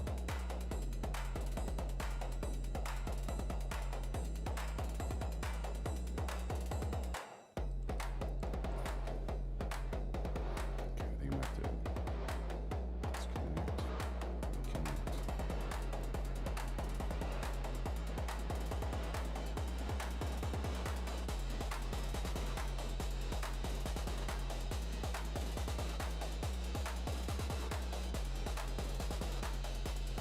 All right, we'll let Mark Cuban roll a No. little bit. Can you do 6%? No. What do you want? Okay, guys, here's my offer. I'm going to give you $2 million. You only asked for one. I'm going to give you $2 million. $1 million of that is going to be for 7% equity. The other $1 million is going to be a loan at 3% interest, but I get an additional 3% of stock as advisory shares or straight up equity. But if you don't use the loan, you don't have to give me the 3% equity for that loan. there. So in total, if you use all the capital, it's $2 million for 10%. Do you have a little bit of flexibility? We really want to work with you. You can help us grow this. It can be awesome, a major global success. Do you have a little bit He's being flexible there. You don't have to take the $1 million loan. of flexibility? That was my flexibility. It's a great offer, Mark. We love it. You came in asking for $1 million, and now you have access to $2 million. You got a deal. Deal, yes, sir. right. Appreciate it, guys. Oh, that was cool. The state seized his 200-acre apple orchard through eminent domain for a public park. They paid him $600,000 for eminent domain for a public park. This is so wild. So wild. for land worth $1.5 million. 3 years later, it's a private country club. They said the community needed green space, a public park for families. I believed them. Now there's an $80,000 membership fee and a gate with security guards. My family grew apples there for 5 generations. 200 acres of heritage orchards. They paid me $600,000. The land was worth $1.5 million. They got a deal. They got a deal. They paid him $600,000, and the land is worth $1.5 million. I took the loss for the community. 3 years later, Riverside Country Club opens. Private, exclusive, 18-hole championship golf course. Not one bench for the public. Not one playground. Your Honor, the state acquired the property through lawful eminent domain in 2021. The recreational facility provides public benefit through tax revenue and economic development. The state partnered with private developers to create a sustainable revenue model. The project generates significant tax income for public services. Ms. Harper, you took his orchard for a public park. It's a private golf course with $80,000 membership fees. How is that public use? Well, it provides economic benefit to the community, Your Honor. It provides economic benefit to the community. To a private citizen, what are you talking about? Economic benefit? You claimed families needed green space to justify seizing his land. Now only millionaires can access it. That's not public use. That's private profit. Eminent domain requires genuine public access. A country club where membership costs more than most people's annual salary is not public use. The state will pay Mr. Morrison $1.5 million for actual property value, plus $900,000 for the golf course development profits, plus $300,000 in punitive damages. Total, $2.7 million. You lied about building a public park to steal his orchard at discount prices, then built a private country club. That's not eminent domain. That's fraud and theft. So he found the alcohol things you left on the boat earlier? Yeah, if you ever... Teen tries blaming dad for alcohol. Wow. I just wanted to call, he wanted me to call you to confirm that it was yours. Who on the boat here is over 21? Who on the boat here is over 21? Nobody. Okay. And my dad was on the boat before us. So No. I swear to God, man, if you want, I could call him right now. I highly doubt your dad was on this boat leaving empty alcohol cans. What are those beers empty or those full? Those are full, but okay. They're for my dad. I'm not drinking. And what about all these containers right here? Everything these barefoot? else in here is for my dad except for the chips. Everything's from your dad? Everything's from my dad. Okay. We want to talk to your dad and we want to let him know what's going on. Yeah, I'm just let him know what happened. Hello? So he found the alcohol things you left on the boat earlier. He wanted me to call you to confirm that it was yours. No, give me the phone. See how he set that up? Dude, I forgot to clean that shit up. You didn't give me time to clean anything up before you left. I caught what you did as soon as you're on the phone. You let your dad, hey, I tried to tell them that you forgot the alcohol. We all know that's not what happened, okay? Just don't insult our intelligence. Yeah, do not insult the authorities' intelligence, otherwise bad things can happen. All right. Shaquille O'Neal once talked big, saying he would make Dennis Rodman leave the court on a stretcher. It's so wild seeing this because Dennis Rodman seems like a cool guy, and Shaq is definitely a cool guy from all the things I've seen and how many people he helps outside of the court. It's wild to see how aggressive and competitive he was while he was playing. The 1996 Eastern Conference semifinals between the Bulls and the Magic were full of tension. After losing to the Magic in '95, the entire Bulls team was determined to get revenge. But because of Rodman's presence, what should have been an evenly matched revenge battle turned into a one-sided massacre by the Bulls. At first, Longley guarded O'Neal, and Shaq scored as easily as drinking water. But once Rodman switched onto him, everything... Look at that leg grab right there. He's grabbing his leg. changed. Rodman used his elite lower body strength to hold his ground against O'Neal, and with his endless stamina, he wrapped O'Neal up like a vice. From that moment on, O'Neal could no longer receive the ball comfortably. Whenever Shaq happened to get a scoring opportunity, Rodman would simply grab him and force him to the one place he hated most, the free throw line. Yeah, Shaq was famously known for not being able to hit any free throws. Throughout the entire series, Rodman completely dominated the boards, averaging 15.8 rebounds per game, overwhelming O'Neal, who averaged only 10.8. In this series, Rodman crushed Shaq, physically and mentally. Yeah, Rodman, man, he was a cowboy.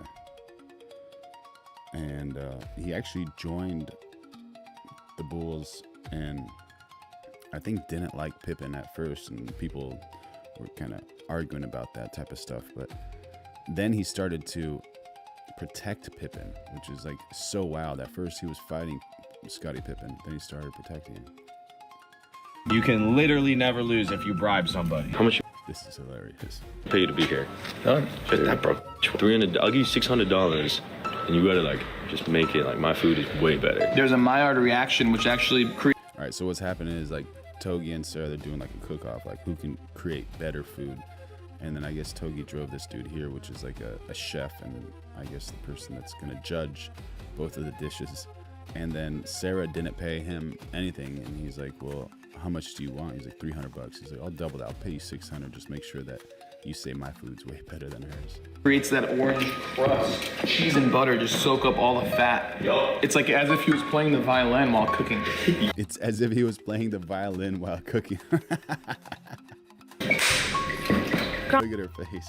Your kids are gonna be so disappointed. He's acting like he's gonna throw up. Way too much salt in the ground beef. This is just way better. Thank you, chef. Hilarious,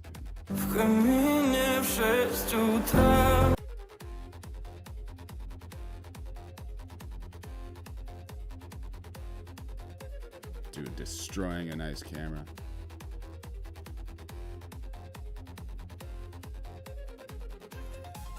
We go Rashford. So this defender is injured, obviously, and Rashford is just like looking at him like, what's going on, man? What's going on? So he stops the play, man. That's cool. That's very cool. We got this guy, kick of the game, meeting all the stars from Barcelona and Real Madrid. Incredible. We got Ramos. Slide tackle. And now he's laughing. Got Mbappe over here. So someone was injured, but I guess he passed Mbappe there. Is that what happened? Yeah, so he's injured. Mbappe doesn't know what's going on, I guess.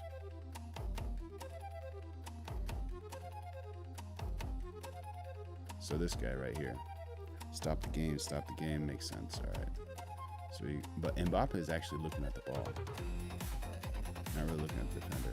He sees his pass, he just goes for it.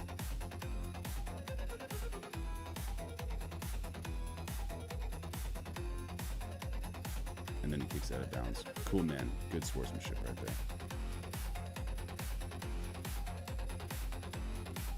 So what's going on today? I was just about to back up and I looked over and there's a cart sitting right next to my door now, so I can't back up. I turn around and I look around and she's parked right next to me. Her car door is closing at that time, so I assume that she left her cart there. So I roll my window down and I go, did you just leave your cart like right next to my car so I can't back out? She goes, yeah. And I was like, what the f is wrong with you? She backs up, I back up in front of her, and then she gets out of her car, comes to my driver's side. She starts throwing her finger in my face, so I knew she was about to get hands. She grabbed me by the hair after that and started what? Me, and it's on video. Chick got out of her car, grabs him by the hair, starts punching him in the face over a grocery cart. This is just from a bystander? Yep. So I have a 4-year-old in the car. You don't keep blocking nobody in. I get out of my car and I go to yell. He laughing, doing all this, so I'm doing all this. She's lying. She's unclear. So then after that, he followed me to my car. He in the window. You too close to my son. My son in his car. You don't even know what I got going on. I'm right there because. So hey, I'm gonna stop you right. Can you hand the kid off to? Is she with you? Yeah. So right now you're gonna be placed under arrest for aggravated battery. Why did you walk me in? Like doesn't matter. You know he white. You know they gonna get away. Oh, she's pulling out the race card. A good wife is. Judge Frank Caprio. This guy's so cool. He's got so many awesome viral clips, man. This guy's like just legendary. Excuse me. Good wife is being a good family man, good family person, and having good friends. That's all there is to life. You know, everyone who thinks that they're better than someone else or because of their wealth, that they have special privileges. No, we're all in the same boat here together. Absolutely true. Absolutely true. The most important thing is family, friends, and a good community, honestly.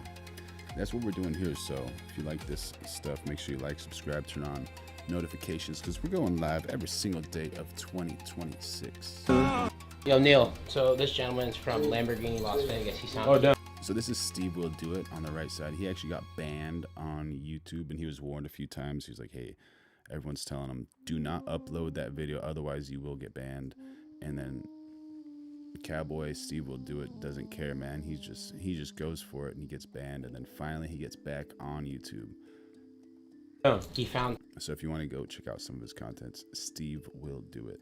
10 grand in my Lambo in Vegas and returned it. Nice so, man. Good so man. we're getting him that green Rolex. Okay. You know what this is? So we found 10 grand in Steve Will Do It's Lambo in Las Vegas. And it looks like Steve Will Do It's going to buy him a Rolex because of that good deed. So just remember, there's good people out there, and keep on doing those good deeds. Just call it a Hulk. Hulk, yeah, that's the watch. So Submariner, it's one of the most popular, bro. It's discontinued now. And a lot of people want it, but they can't get it. They don't make it anymore. Wow. They're valued at like 20,000 in the street today. Valued at 20,000, so he's getting a $20,000 watch for returning $10,000. How wild is that? And how good does that look for Lamborghini of Las Vegas because of hiring incredible employees like that? That's so cool. This is like what should be shown, and they should have this story on the news, honestly, about good people on earth. Tell me the reason there's not stories like this on the news. Oh, damn. Come on. He might be the smartest athlete I've ever seen. And this lady here, she's running, and she's running much slower than everybody else. She's a veteran. She's experienced. She knows what's going on. So she heard before the run, everyone's going to qualify. This is just like a test run. So Seen. In the 2024 Olympic trials, Nia Ali was running in the 100-meter hurdles to qualify for the semifinals. But Ali came up slow, and a lot of people, including one of the commentators, may have thought that she might have gotten injured. Oh no, this must mean she's injured. But she was actually just thinking ahead. See, Ali was 35 years old, and at this point, she had plenty of experience in this event. She'd been through the highs of championship wins and the lows of early exits. She knew what it meant to push too hard, too soon. She also knew how unforgiving the track could be to those who didn't respect their limits. yeah, make sure you always stretch and warm up your muscles before you do anything strenuous, any physical strenuous activities. Super important. So she had learned time and time again to not tire herself out or risk injury in the early rounds. And you see, she's not letting her ego destroy her. She's cruising there. She kept her composure while others sprinted at full speed. There was no panic, no rush, just control. That kind of patience isn't easy to come by, especially on a stage where every second is judged. When she found out that everyone in the race would move on to the next round regardless of what they placed in the race, she decided to take it easy and safe, coming 8 seconds slower. He took the corner without anyone noticing. You see that little touch? He touched it twice. Look closely. The player. Where's that at?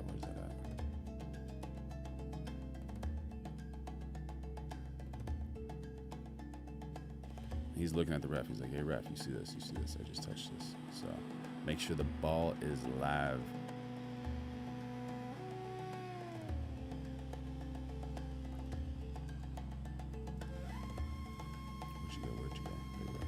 Player placed the ball for the corner, then turned toward the assistant referee. But in that exact moment he gave the ball a slight touch, and just like that the ball was in play. His teammate moved closer with a defender marking him, as if he was about Look, he's telling him, he's probably like, the ball's live, the ball's to take the corner instead. They exchanged looks, and that was the signal. The second player pretended to get ready, then suddenly burst forward with the ball. The defense was completely confused. A cross came in, the ball was cleared, then it came back to him. He shot and scored. In another moment, when the player touched the ball 3 times and left it next to the This one's a little weird. I don't understand this, because when he touches it that much, like, when is it supposed to be live? Like that.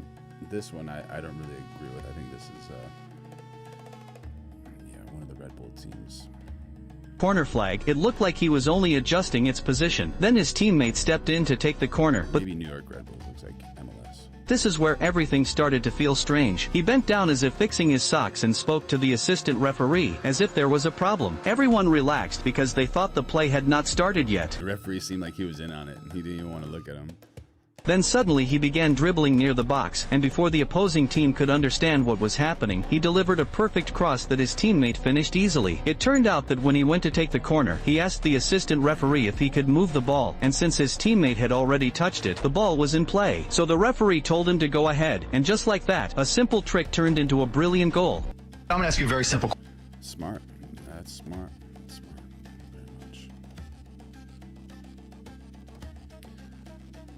Mark Cuban, he's an interesting guy. What do you guys think in the chat about Mark Cuban?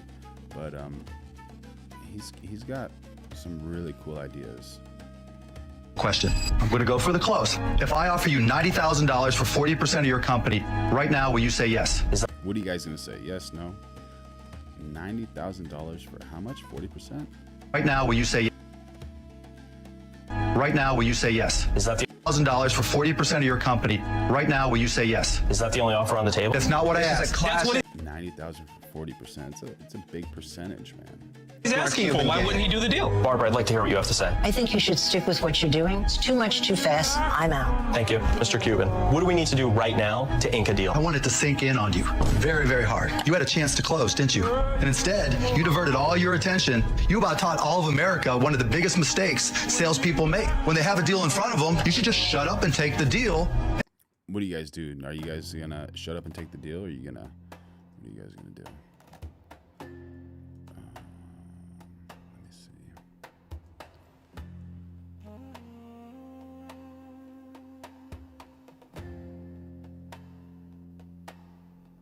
see. Instead of keep on selling. Do you think it can work? And would you want to see a net increase of 30 to 50% in your company? Again, what was my question to you? Of course I like the deal. Of course I like the opportunity, which is why I offered you a chance to close it. The problem is, you basically took the whole thing for granted. Yeah. I didn't take it for granted, not one bit. You blew it. You had the deal. It was in your hand. I was ready to close. It still is, Mark. I'm not giving you an objection. He's telling him it still is. It's still the deal is still on the table. And asking for a reply. I'm just telling you that I'm out. This was not a fight. It was a... All right, here we got Muhammad Ali just getting inappropriately fouled, man. live criminal case on television, the dirtiest fight of Muhammad Ali's career. His opponent was hitting him everywhere except where the rules allowed. These were rabbit punches to the back of the head. But what rabbit punches to the back of the head, so dangerous. is truly shocking is the number of them. Not 5, not even 10. In this fight, Ali took 178 shots to the back of the head. 178 shots. What's this referee doing, man? Honestly, just some of these referees that are reffing these fights, man. Just so disappointing. So disappointing. Meet Chuck Wepner, a fighter with more than 50 professional bouts, known for his unreal toughness. And it was after this fight that Sylvester Stallone used him as the inspiration for Rocky, which means Ali was facing a man who was almost impossible to He was used for the inspiration of Rocky. All right. break. The fight took place on March 24th, 1975. Muhammad Ali was defending his world title, and for Chuck Wepner, this was a chance to shock the world and become a new legend. Now here is the most interesting part. Wepner understood perfectly well that Ali was far superior in speed and accuracy, so he chose an extremely dirty strategy to wear him down mentally. A rabbit punch is an illegal blow to the back of the head. The name comes from an old hunting method where a rabbit was killed with a strike to the back of the skull, and that is exactly the kind of punch Wepner kept throwing all night. At first, Ali reacted emotionally. He looked at the referee and demanded that the madness be stopped, but got nothing in return. Complete silence. Total indifference. The referee acted as if nothing was happening. He did not even react when Wepner kicked Ali, but that was not all. It's so bad, honestly, too, because you see that it's wrong, and you're like, is there a reason someone's not stopping this? Like, they need to stop this. This is not cool. Like, you're a referee, man. Do your job. Wepner constantly stepped on Ali's lead foot, shoved him, tied him up in the clinch, and did everything he could to It seemed like the referee got angry at Ali there. Watch the referee. clinch and did everything he could to throw him off balance. Referee is on this other dude's side. In one moment, Ali goes down. There was nothing close to a real knockdown there. It was a clear shove while stepping on his foot. And what does the So he tripped him, stepped on his foot, and pushed him. It's not knocked. The referee do? He starts counting. At that point, it was no longer boxing. It was pure absurdity. But we are talking about the greatest of all time. Ali was an incredibly intelligent boxer. He understood exactly what was happening. They were trying to make him angry, force him to waste energy too early, and then finish him. But Ali stayed remarkably calm. He did not explode too soon. He answered with sharp, measured combinations and insane accuracy. Then came the shift. Starting in the 14th round, Ali turned the pace all the way up. Just look at this masterpiece. A heavyweight in the late rounds throwing with that kind of speed is almost impossible to believe. Incredible footwork, timing, technique, a one-of-a-kind fighter who was far ahead of his time. In the 15th round, Ali fired another combination and finished it with a precise cross straight to the chin. And despite all of Wepner's legendary toughness, he went down. And for the first time in his career, he was stopped by knockout. I noticed. It's so wild how things change, you know, like everyone was thinking, oh man, these boxers are like incredible, and then MMA comes around, and you know, when a boxer goes against an MMA person, yeah, it's dangerous for the MMA person while it's on the feet, but once it goes to the ground, it's dangerous for the boxer. So important to be well-rounded in all the things you do. You have armpit hair. Okay. She's happy about that. She's like, yeah, I got some armpit hair. Does I do. it? But I was curious, has that ever been an issue with? No one I've ever been with has expressed Can we see it, by the way? That's wild. That's actually, I'm not mad at that. I kind of like that naturalness. Ladies need to bring back armpit hair. That's pretty awesome. It's like cute, it's artistic, it's a little patchy. Like, yeah, it's not bad at all.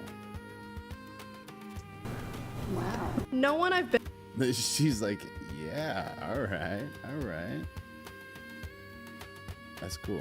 with has ever expressed any frustration with it, and sometimes I'll get curious and I'll ask and be like, Have you does always this had bother it? you? Like, or how long have you had it? Like you that? know what? I did shave my armpits for a little bit. Like, what made you? Yeah, well, I want to? started shaving them because that's what my mom told me Right, I was to society do. does, yeah. And then I was like sick of it. Do you shave your legs? I do, because I like how it feels when my legs are shaved. I don't Right. like how it feels when my armpits are shaved. Okay. That's awesome. That's awesome. Yeah, I'm cool with that. That's cool. Ladies, grow your armpit hairs out. That's really all there is to it, yeah. So wild. So wild. Oh, is that it for, yeah, I guess that is for that one. Where did this one go? Okay, let me pull this up for myself.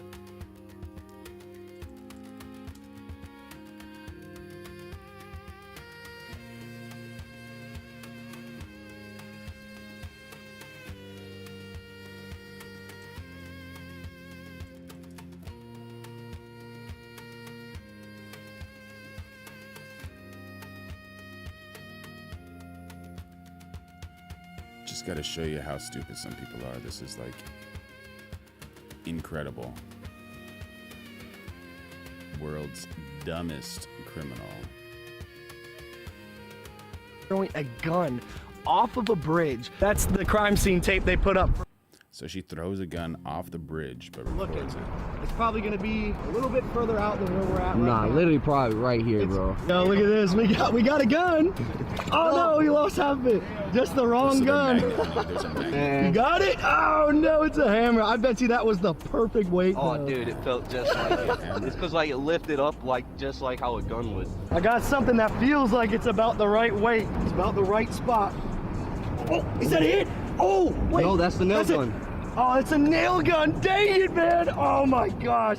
It's the other piece to the nail gun. Dude, it came up. Oh, just that like, is the oh my perfect gosh. spot, dude. I thought it Come was. on, All right, well, that's literally right where that should be. I don't know where that snake just came from. There's a snake. He just came up from the bottom of the water. Oh my gosh. I'm about to scuba dive in that if I don't find it with a magnet. Oh my goodness. Hey, we got Captain Ox helping us out. Look at, we got him throwing the magnet. Got a drill bit. What is that, a drill bit? Yep. Hey, first magnet fishing find. A little drill bit. What do you guys think? You think they're gonna find the gun she threw over? Oh, there we go. Looks like we got ourselves a little piece of a bungee cord on that throw. All right, we're getting closer, man. Okay, well, we're getting a couple little things. It looks like I got some sort of, I was thinking a drill bit, but I don't really know exactly what that is. But we got it. All right, we'll throw it in the bucket. Keep on tossing here. I think we got a little piece of the bridge. Yeah, when they were building the bridge, we got a little piece of the bridge right there. All right, we'll throw it in the bucket. We're actually getting some other finds, which I'm pretty surprised because this bridge is so freaking long that we're finding other stuff. How you guys doing? Good. All right, looks like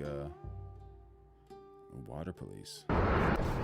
Here we go. We got something coming up. What do we got? We got,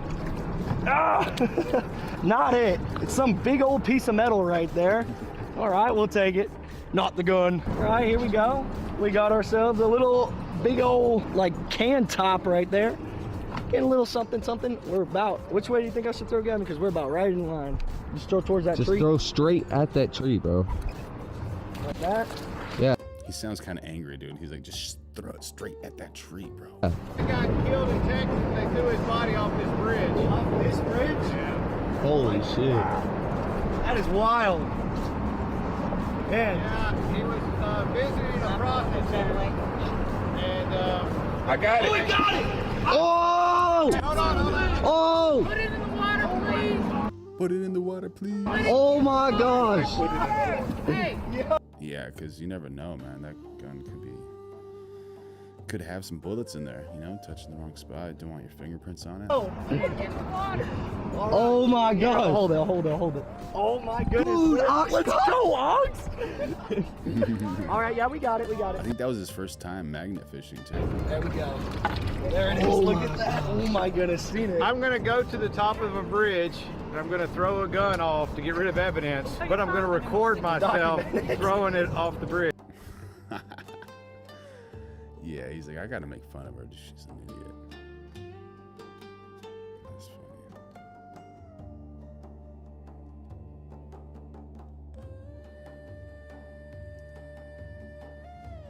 Alright, this is probably Nazare, but this is so wild, dude. So wild.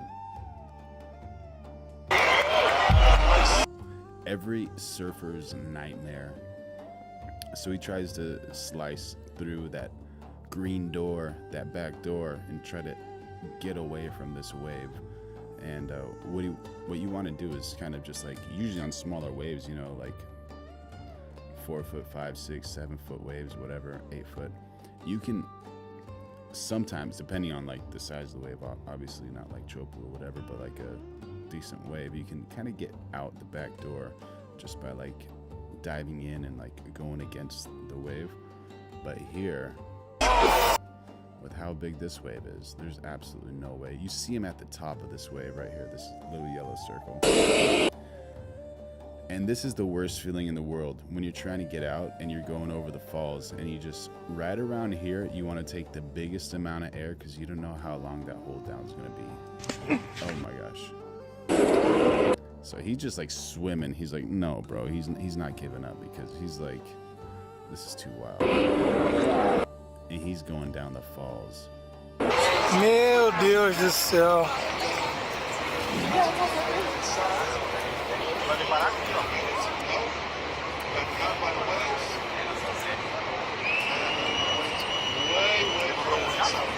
All right, so he had like a 15-second hold, which is not much, but when you're like exhausted and you're breathing heavy, like you need to breathe every few seconds, you know? Like imagine you're sprinting and then you have to hold your breath for like 15 seconds, you know?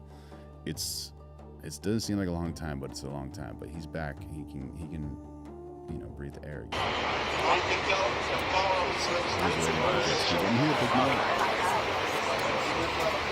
And the only reason he wasn't held down that long is because he has CO2 cartridges like a vest, and whenever you're like gonna get demolished by the wave, you like pull it and then it puffs these airs, so it's like a life jacket essentially in a vest, and it brings you up to surface.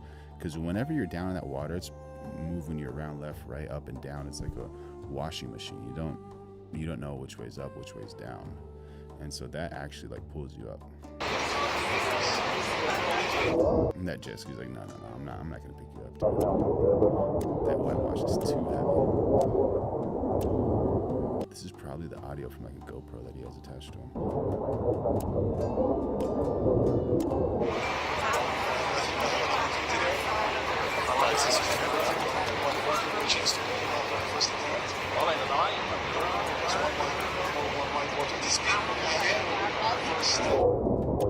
Yeah, and you see him, he jumps up and then he goes down, and when he jumps up, he gets a lot of air, and then that momentum carries him down even lower, because the lower you are from that whitewash, the less turbulence you're gonna experience.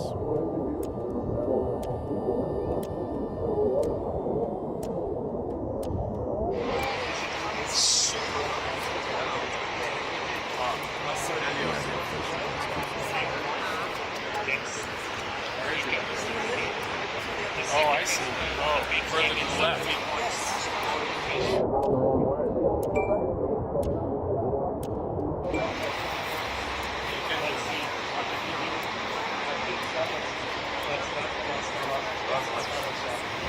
I was in Nazareth when it was like 40 feet or something like that. It wasn't like a 100-foot day, but it was like big enough. And just like hearing it and seeing everything, it was so wild. Mr. Lyrical 90, yo, how you doing? Good to see you. Thank you for joining in on the chat. Everything is good, man. What's new with you? How are you?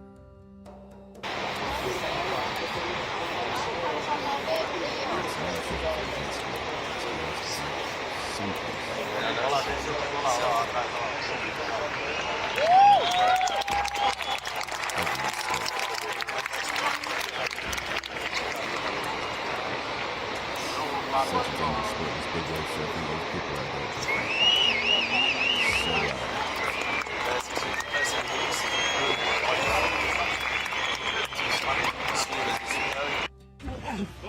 Get my money.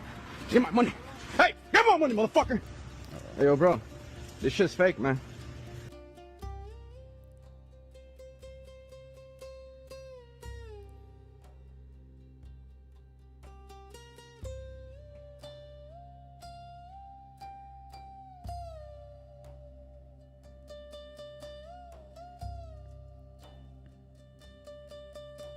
Alright, so this couple has like a few of these monkeys. They're called spider monkeys. Hang on, mister. Hang on. Going off-roading with the spider monkey.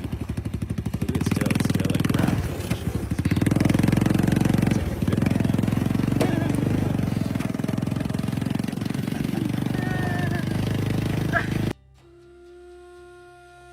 You're cool. You remind me of Howard Stern. Your stream should have a wider audience. I rock with you with respect.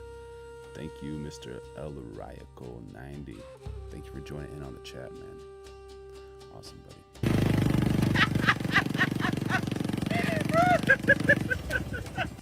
Yeah, if you want, like, subscribe, turn on notifications, and share with some of your friends, man, because it helps. Every like, every subscription, every share, it all helps. Thank you all so much, man.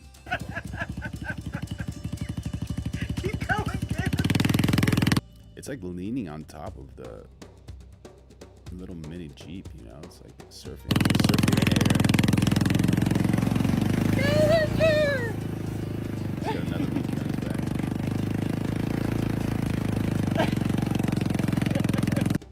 That tail is like longer than his feet, actually. That's pretty wild. And it makes it like a backwards H, the way it's on the hood.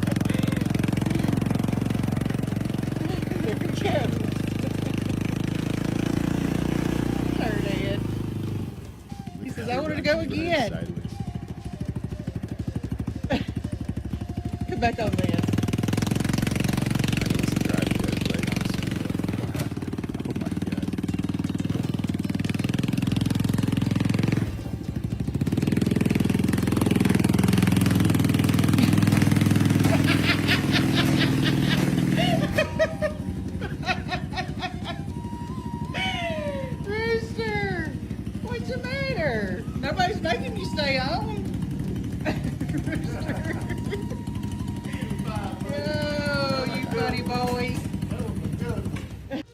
Think, would you guys live with a monkey in your house? Like, it's pretty wild, right? I don't know. I think it's cool, but it's like dangerous, man. So many women have been injured, and people have been injured with like living with monkeys. So it's kind of wild, man.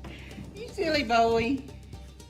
All right, I put text to speech in the chat, so if you guys text anything in the chat, it'll show up live. I hope somebody would be.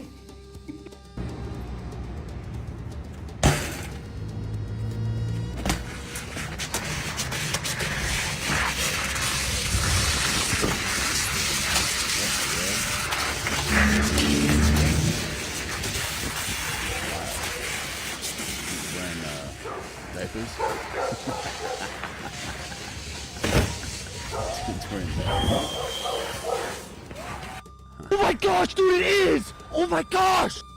That's wild, dude. That's so wild. Better hang on, Esther. Hang on.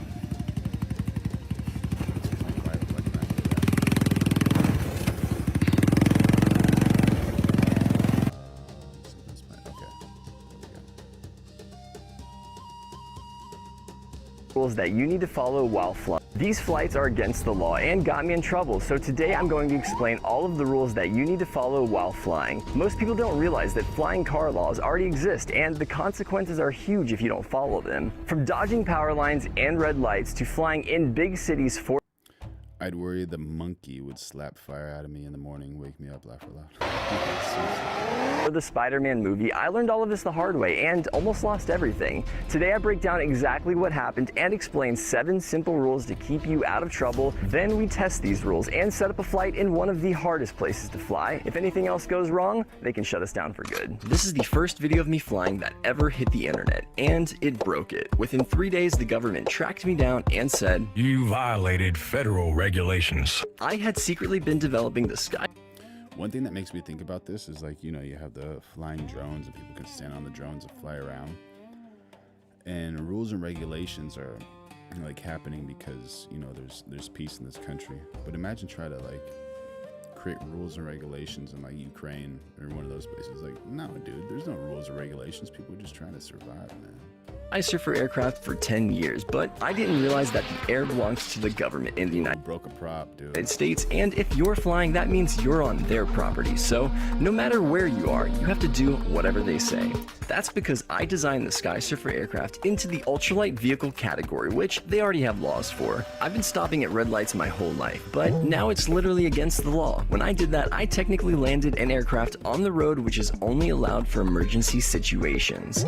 Knowing that, I decided to fly to lunch the next day and thought that all I need to do is make sure I don't touch the road and I'll be good. That's when I quickly started to realize that the government polices the air more than they do the ground. The plan was simple. It'll take 19 minutes to fly there and back, but I only have 20 minutes of flight time, so no detours. This was my first time flying way up in the sky with... Oh, have I seen that YouTuber that gets stung by dangerous insects? I can't remember his name though, but it's wild. Yeah, is he like a Spanish looking dude that wears like a cowboy hat? I think I've seen some of that. If you want, you can send me a video and I'll look it up.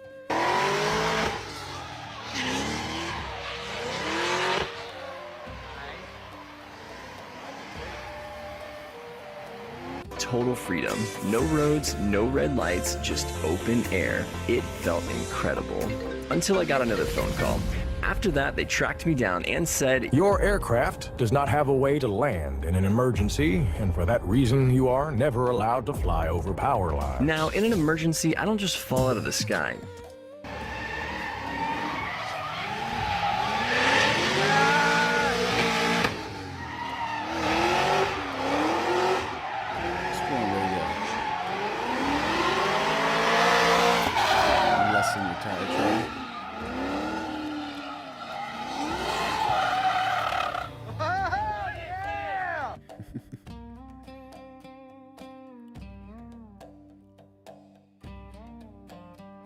What are your thoughts on vans? You like those old school vans?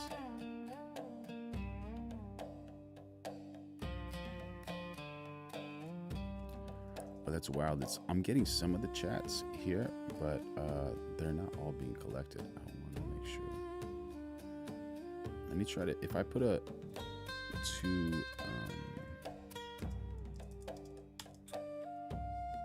no, nothing red. Trying once. Haha, that's hilarious. Okay. Exclamation point, trying once. Yeah, so if you write like exclamation point and then write your message, then it's talk to speech. So there you go. Haha, that's hilarious.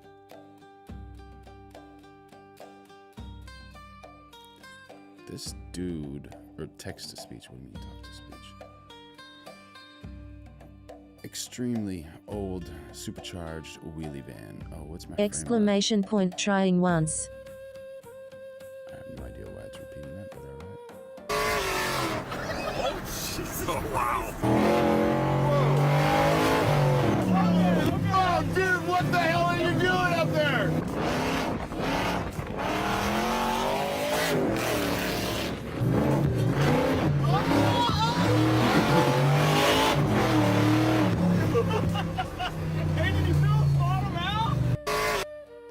850 horsepower supercharged Ford van with Brad DeBerti and his dad is a recipe for ridiculous fun. Van life, American muscle.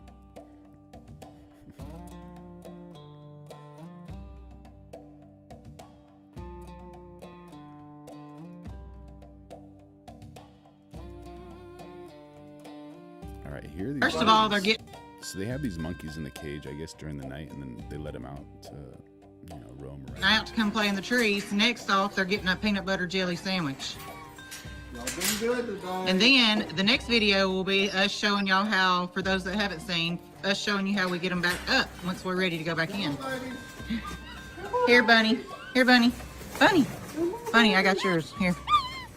Here. Hey, just give Bella hers. Where's Bear? Here, Bear. Bear. There, Froggy. Go get yours from Daddy. There's them two knuckleheads with theirs. Where's my rooster go? There's Froggy with his. Did Kiki come out? No, you'll have to go down there and unlock her door. There's Cricket with hers. Look who got left outside and didn't know it. Oh, mushy. We'll put her back up real quick. Mushy. There's Birdie with hers. Where did Rooster? That's Cricket. There he comes. Cricket. He had seen something down there. You better come get your sandwich, Rooster. Oh.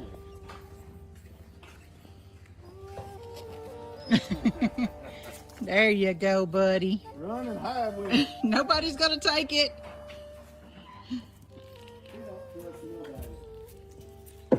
Look out, Birdie. She'll get it. Okay, Cricket, are you hiding from everybody so they don't get yours? Add in before See, your message Yummy? for it to be read aloud on the live stream. Here's Cooper Flag Add with in it. before your message for LaMelo's it to ball be to read defender. aloud on the Cooper live trying to take him stream. up. Okay, I don't know why it's repeating twice. I gotta fix that. I have no idea. Sorry about that, y'all.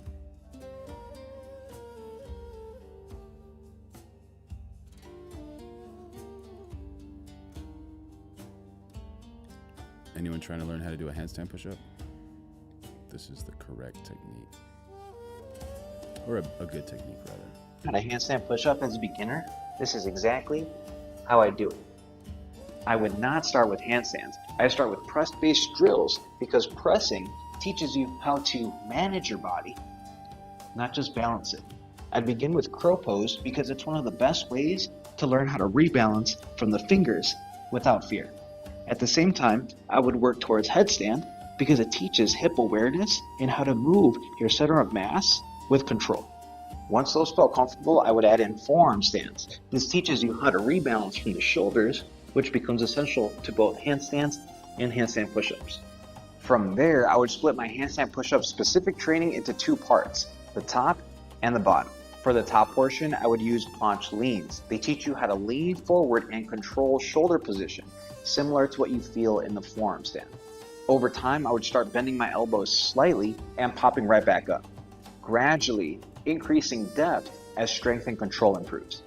For the bottom portion, I would work from the ground up, starting with pike push-ups, gradually lean forward more and more and bring your feet closer together, and as the weight shifts correctly, your feet will float in the air. Finally, I would connect everything. Crow, lean forward as if you want to get into headstand, bring your knees up to bent arm stand, extend knees, and push into handstand, planche lean, bend elbows, open shoulders, press back up. It's not just up and down, it's a complex move, but it's broken down It into was at very this simple moment pieces. he knew he FDR. One important thing to understand, this is coordination training, not pure strength training. Throughout the entire process, I would still train strength through full range of motion and mobility separately. Stronger shoulders, a more stable core, hip and leg flexibility drastically reduced the effort level of every attempt. Very cool, very cool.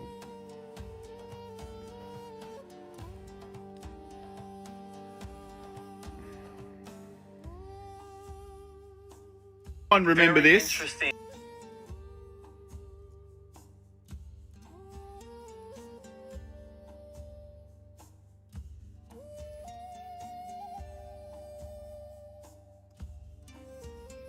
I don't really understand what the story is with this one, but up the... Oh, it's not there. Good morning. Don't forget this happened. Ripple. Or maybe you guys can expand on this and kind of keep me up to date with what's happening over here, but it's an interesting one. Tech company called... Okay. So the conspiracy theories surrounding Ripple XRP generally revolve around the idea that it is not just a cryptocurrency, but a tool engineered by global elites, central banks, and government agencies to act as the future backbone of a centralized one world digital financial system. And that is absolutely what people do not want. Majority of people, because once that happens, if that happens, it's not good. You can say goodbye to every single one of your freedoms. It's often linked to the Great Reset theory. Okay. I'm sorry, I understand. $1 billion. $4 million on behalf of Ripple.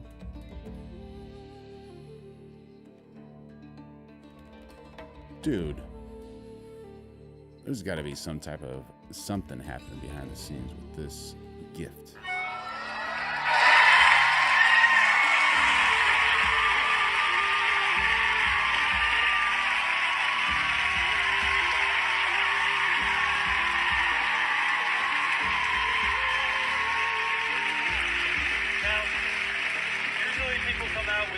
Giant check and do the big giant check thing. I don't trust Ellen. I have heard stories she treats her guests like trash. I don't trust Ellen. I heard stories she treats her guests like trash. I heard that too. Yeah, I heard that she's all sweet and everything on her show, and then outside of her show, she's just so mean to her staff and guests and random people. Yeah, that's not cool, man. For it into Rwanda. Double entendre. I'd like to push it real good, as in I'd like to advertise it really good, and I'd like to push the button. What do you think, chat? What's happening over here? Bingo.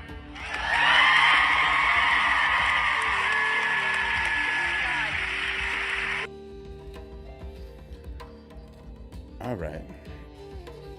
Yeah, we'll see. Time will tell. Time will definitely tell what's going to happen with all these things. That's for sure.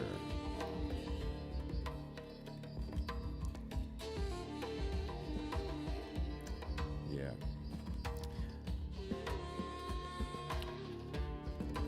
What's my frame like over here? Okay.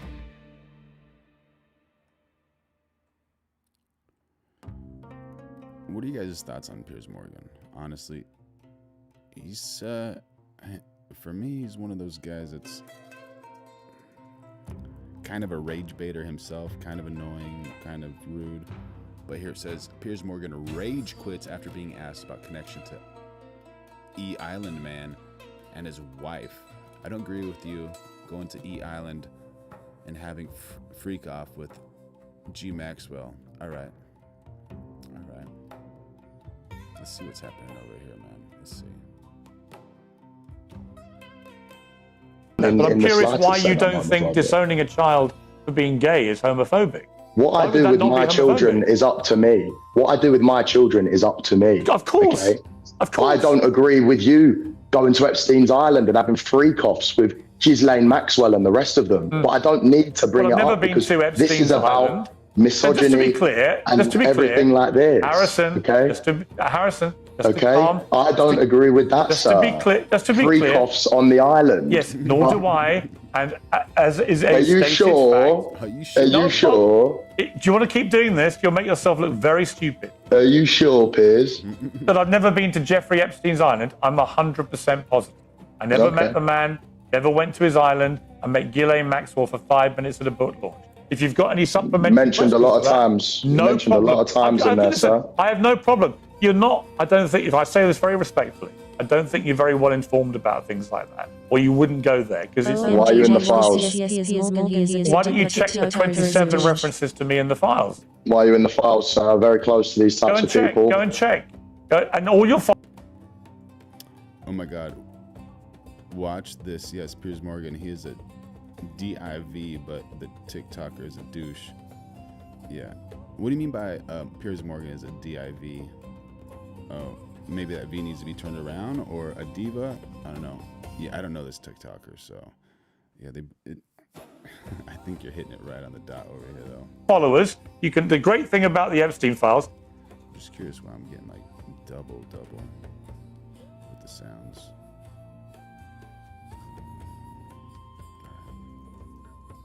You can put somebody's name in, and you like see to compare me to Tate and Myron and everyone else.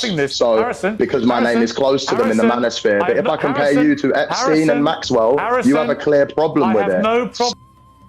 They're arguing, man. They don't have respect for each other. I guess it's that time limit that they have to do everything so fast. You compare me to Myron and all the others in this homophobic, misogynistic, whatever world. I'm comparing you to Epstein then, because you're in his files. Harrison. Exactly. Let's You're stop making this yourself look an even bigger idiot than you did on the Netflix show. Oh, really? Really? Yes. To people like you, sir, I don't mind that. You make yourself look like an idiot every single day when your wife is at home posting pictures that you're out and she wants to get used like a toy by a big black man who is cleaning her car. Is that why you have a problem with me? Is that why you're pushing this homophobic narrative? Because I'm the big black man that shagged your wife while you are on holiday. Okay? We can all have a push and a shove, sir. Let's go back to That's really inappropriate. That's really not cool, man. Let's just do talking about the documentary and less of the homophobia. Do you know what? Here's what I think about you. I watched the documentary. I think you're a fucking idiot.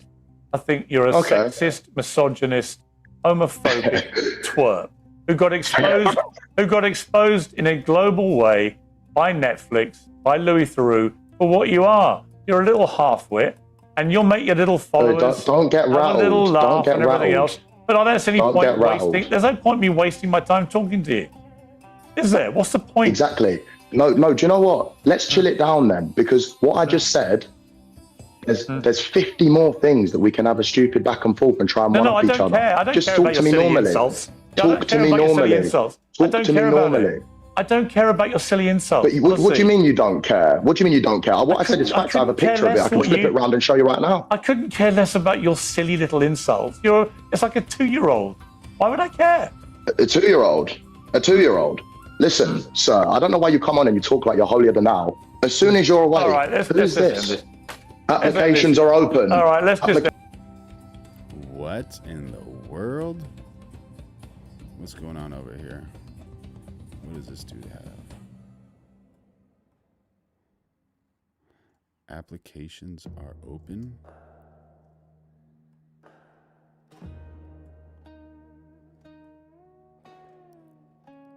Pool boy? Oh, that's her Instagram. What's going on over here? All right.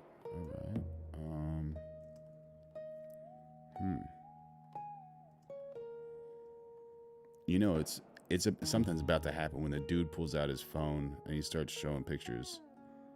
There's gonna be something happening over here.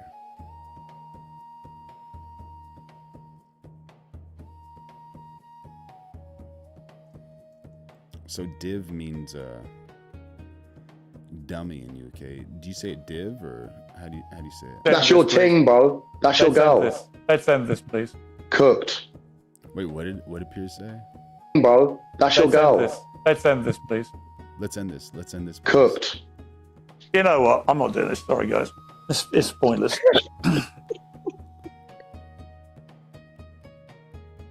Oh man. So Piers Morgan uncensored.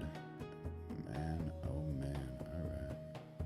Oh, there's the other stuff that we saw. Yeah, that's a wild one, honestly. That's a wild one. Oh, yeah, let me check that.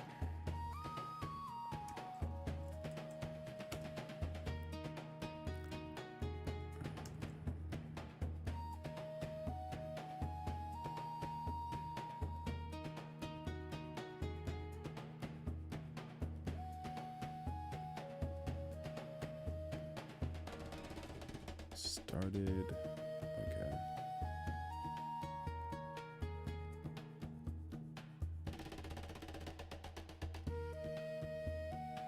Okay. I didn't want to spoil it for you.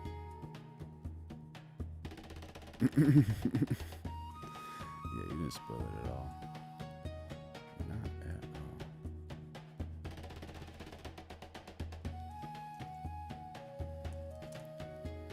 all. All right, so how will Coco Gauff handle an all-American meeting versus Alicia Parks in Miami? What's my frame looking like?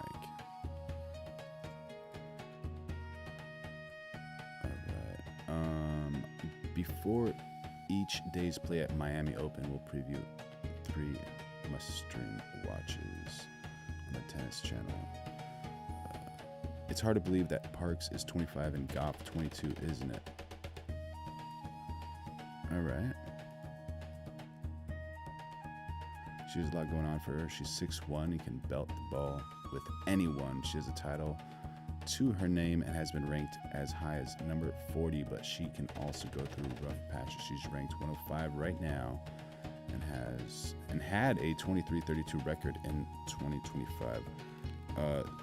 Is that wins and losses? So she's been losing quite a bit. She also lost her only previous match to Gauff 6-0, 6-2. All right, well, good luck to those girls, you know. That's kind of what's happening on with the trending right now. Let's see what else is happening.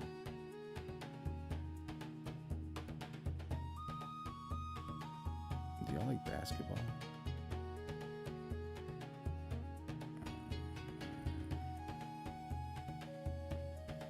Coco Gauff.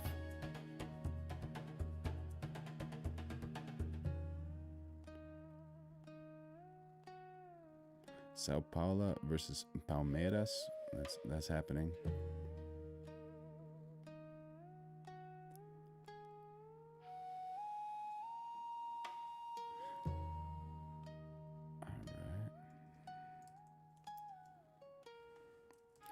So apparently in Houston, a meteorite crashes into Houston woman's home amid citywide reports of boom. Wait a minute. What's happening over here?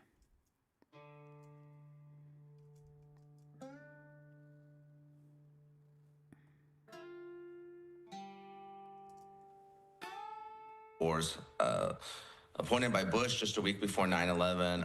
Obama kept him on. You know, I was also hired. Okay, that's not the actual thing, but... Oh, we have a picture of the meteorite. How's my friend? You guys can barely see. Sorry about that.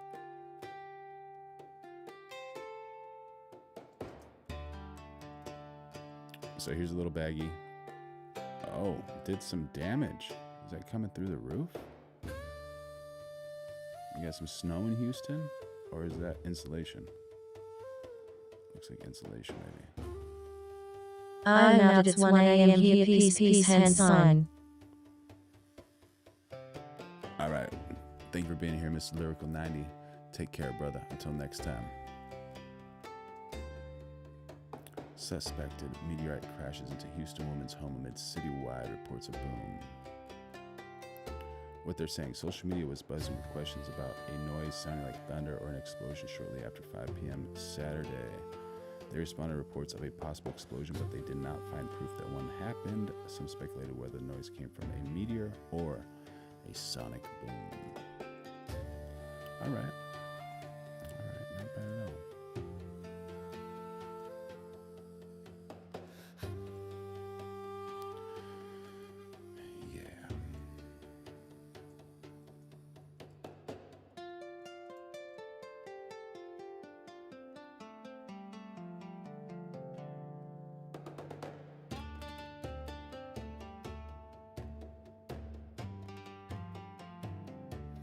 Islanders versus Canadians, the Madison cast.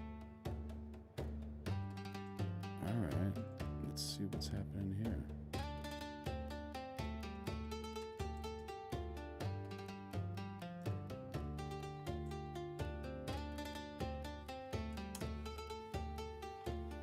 The Madison is now streaming in its entirety.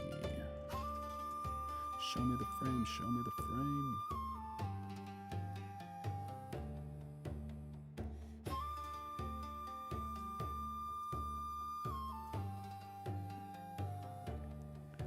Here's how to watch and what to know about Taylor Sheridan's new show. A new neo-Western family drama from Yellowstone creator Taylor Sheridan is out now.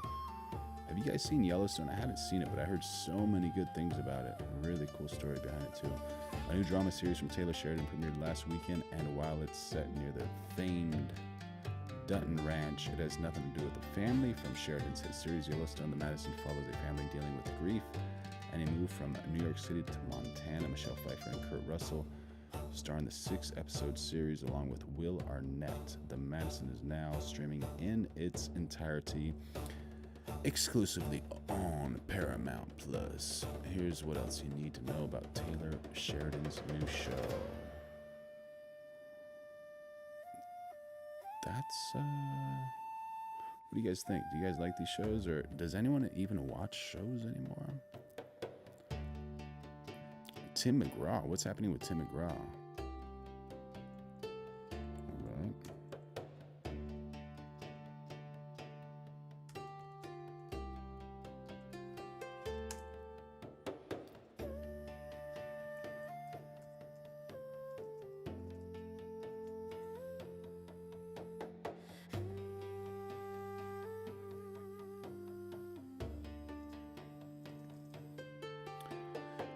Faith Hill and Tim McGraw's daughter Audrey shares rare insight into a relationship with her parents. Love them so much. Awesome.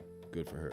The country stars also shared 2 more adult daughters, Gracie and Maggie. Good for y'all. Good for y'all. Audrey McGraw is remembering where she came from. While performing at Red Rock Casino in Las Vegas on Friday, March 20th, the 24-year-old daughter of Tim McGraw and Faith Hill gushed about how much her parents mean to her. Her comments come just hours after her dad was named a 2026 inductee of the Country Music Hall of Fame. Audrey said on stage, as seen in a video taken by John Pascarella, I come from a Mississippi woman and a Louisiana man who just got inducted into the Country Hall of Fame. I'm so proud of my dad, both of my parents. I love them so much. Speaking of my dad, he had me come out and sing this next one at a lot of his sets, she said before going on to sing a cover of Barracuda by Heart. I think some people are tired of it, but I'll never get tired of this song. Good for them. Amazing. Wishing the best for that family. All right, cool, y'all. We're streaming every single day of 2026, slowly and slowly getting it better and better. So make sure y'all like, subscribe, and turn on those notifications. I love you. The Lord loves you. Your mama loves you. Your papa loves you. Your sister, your brother, your cousins, your uncles, your aunties. Everybody loves you. And make sure you continue to follow your dreams, because that is extremely, extremely important. All right, y'all. Until next time. Ciao, ciao.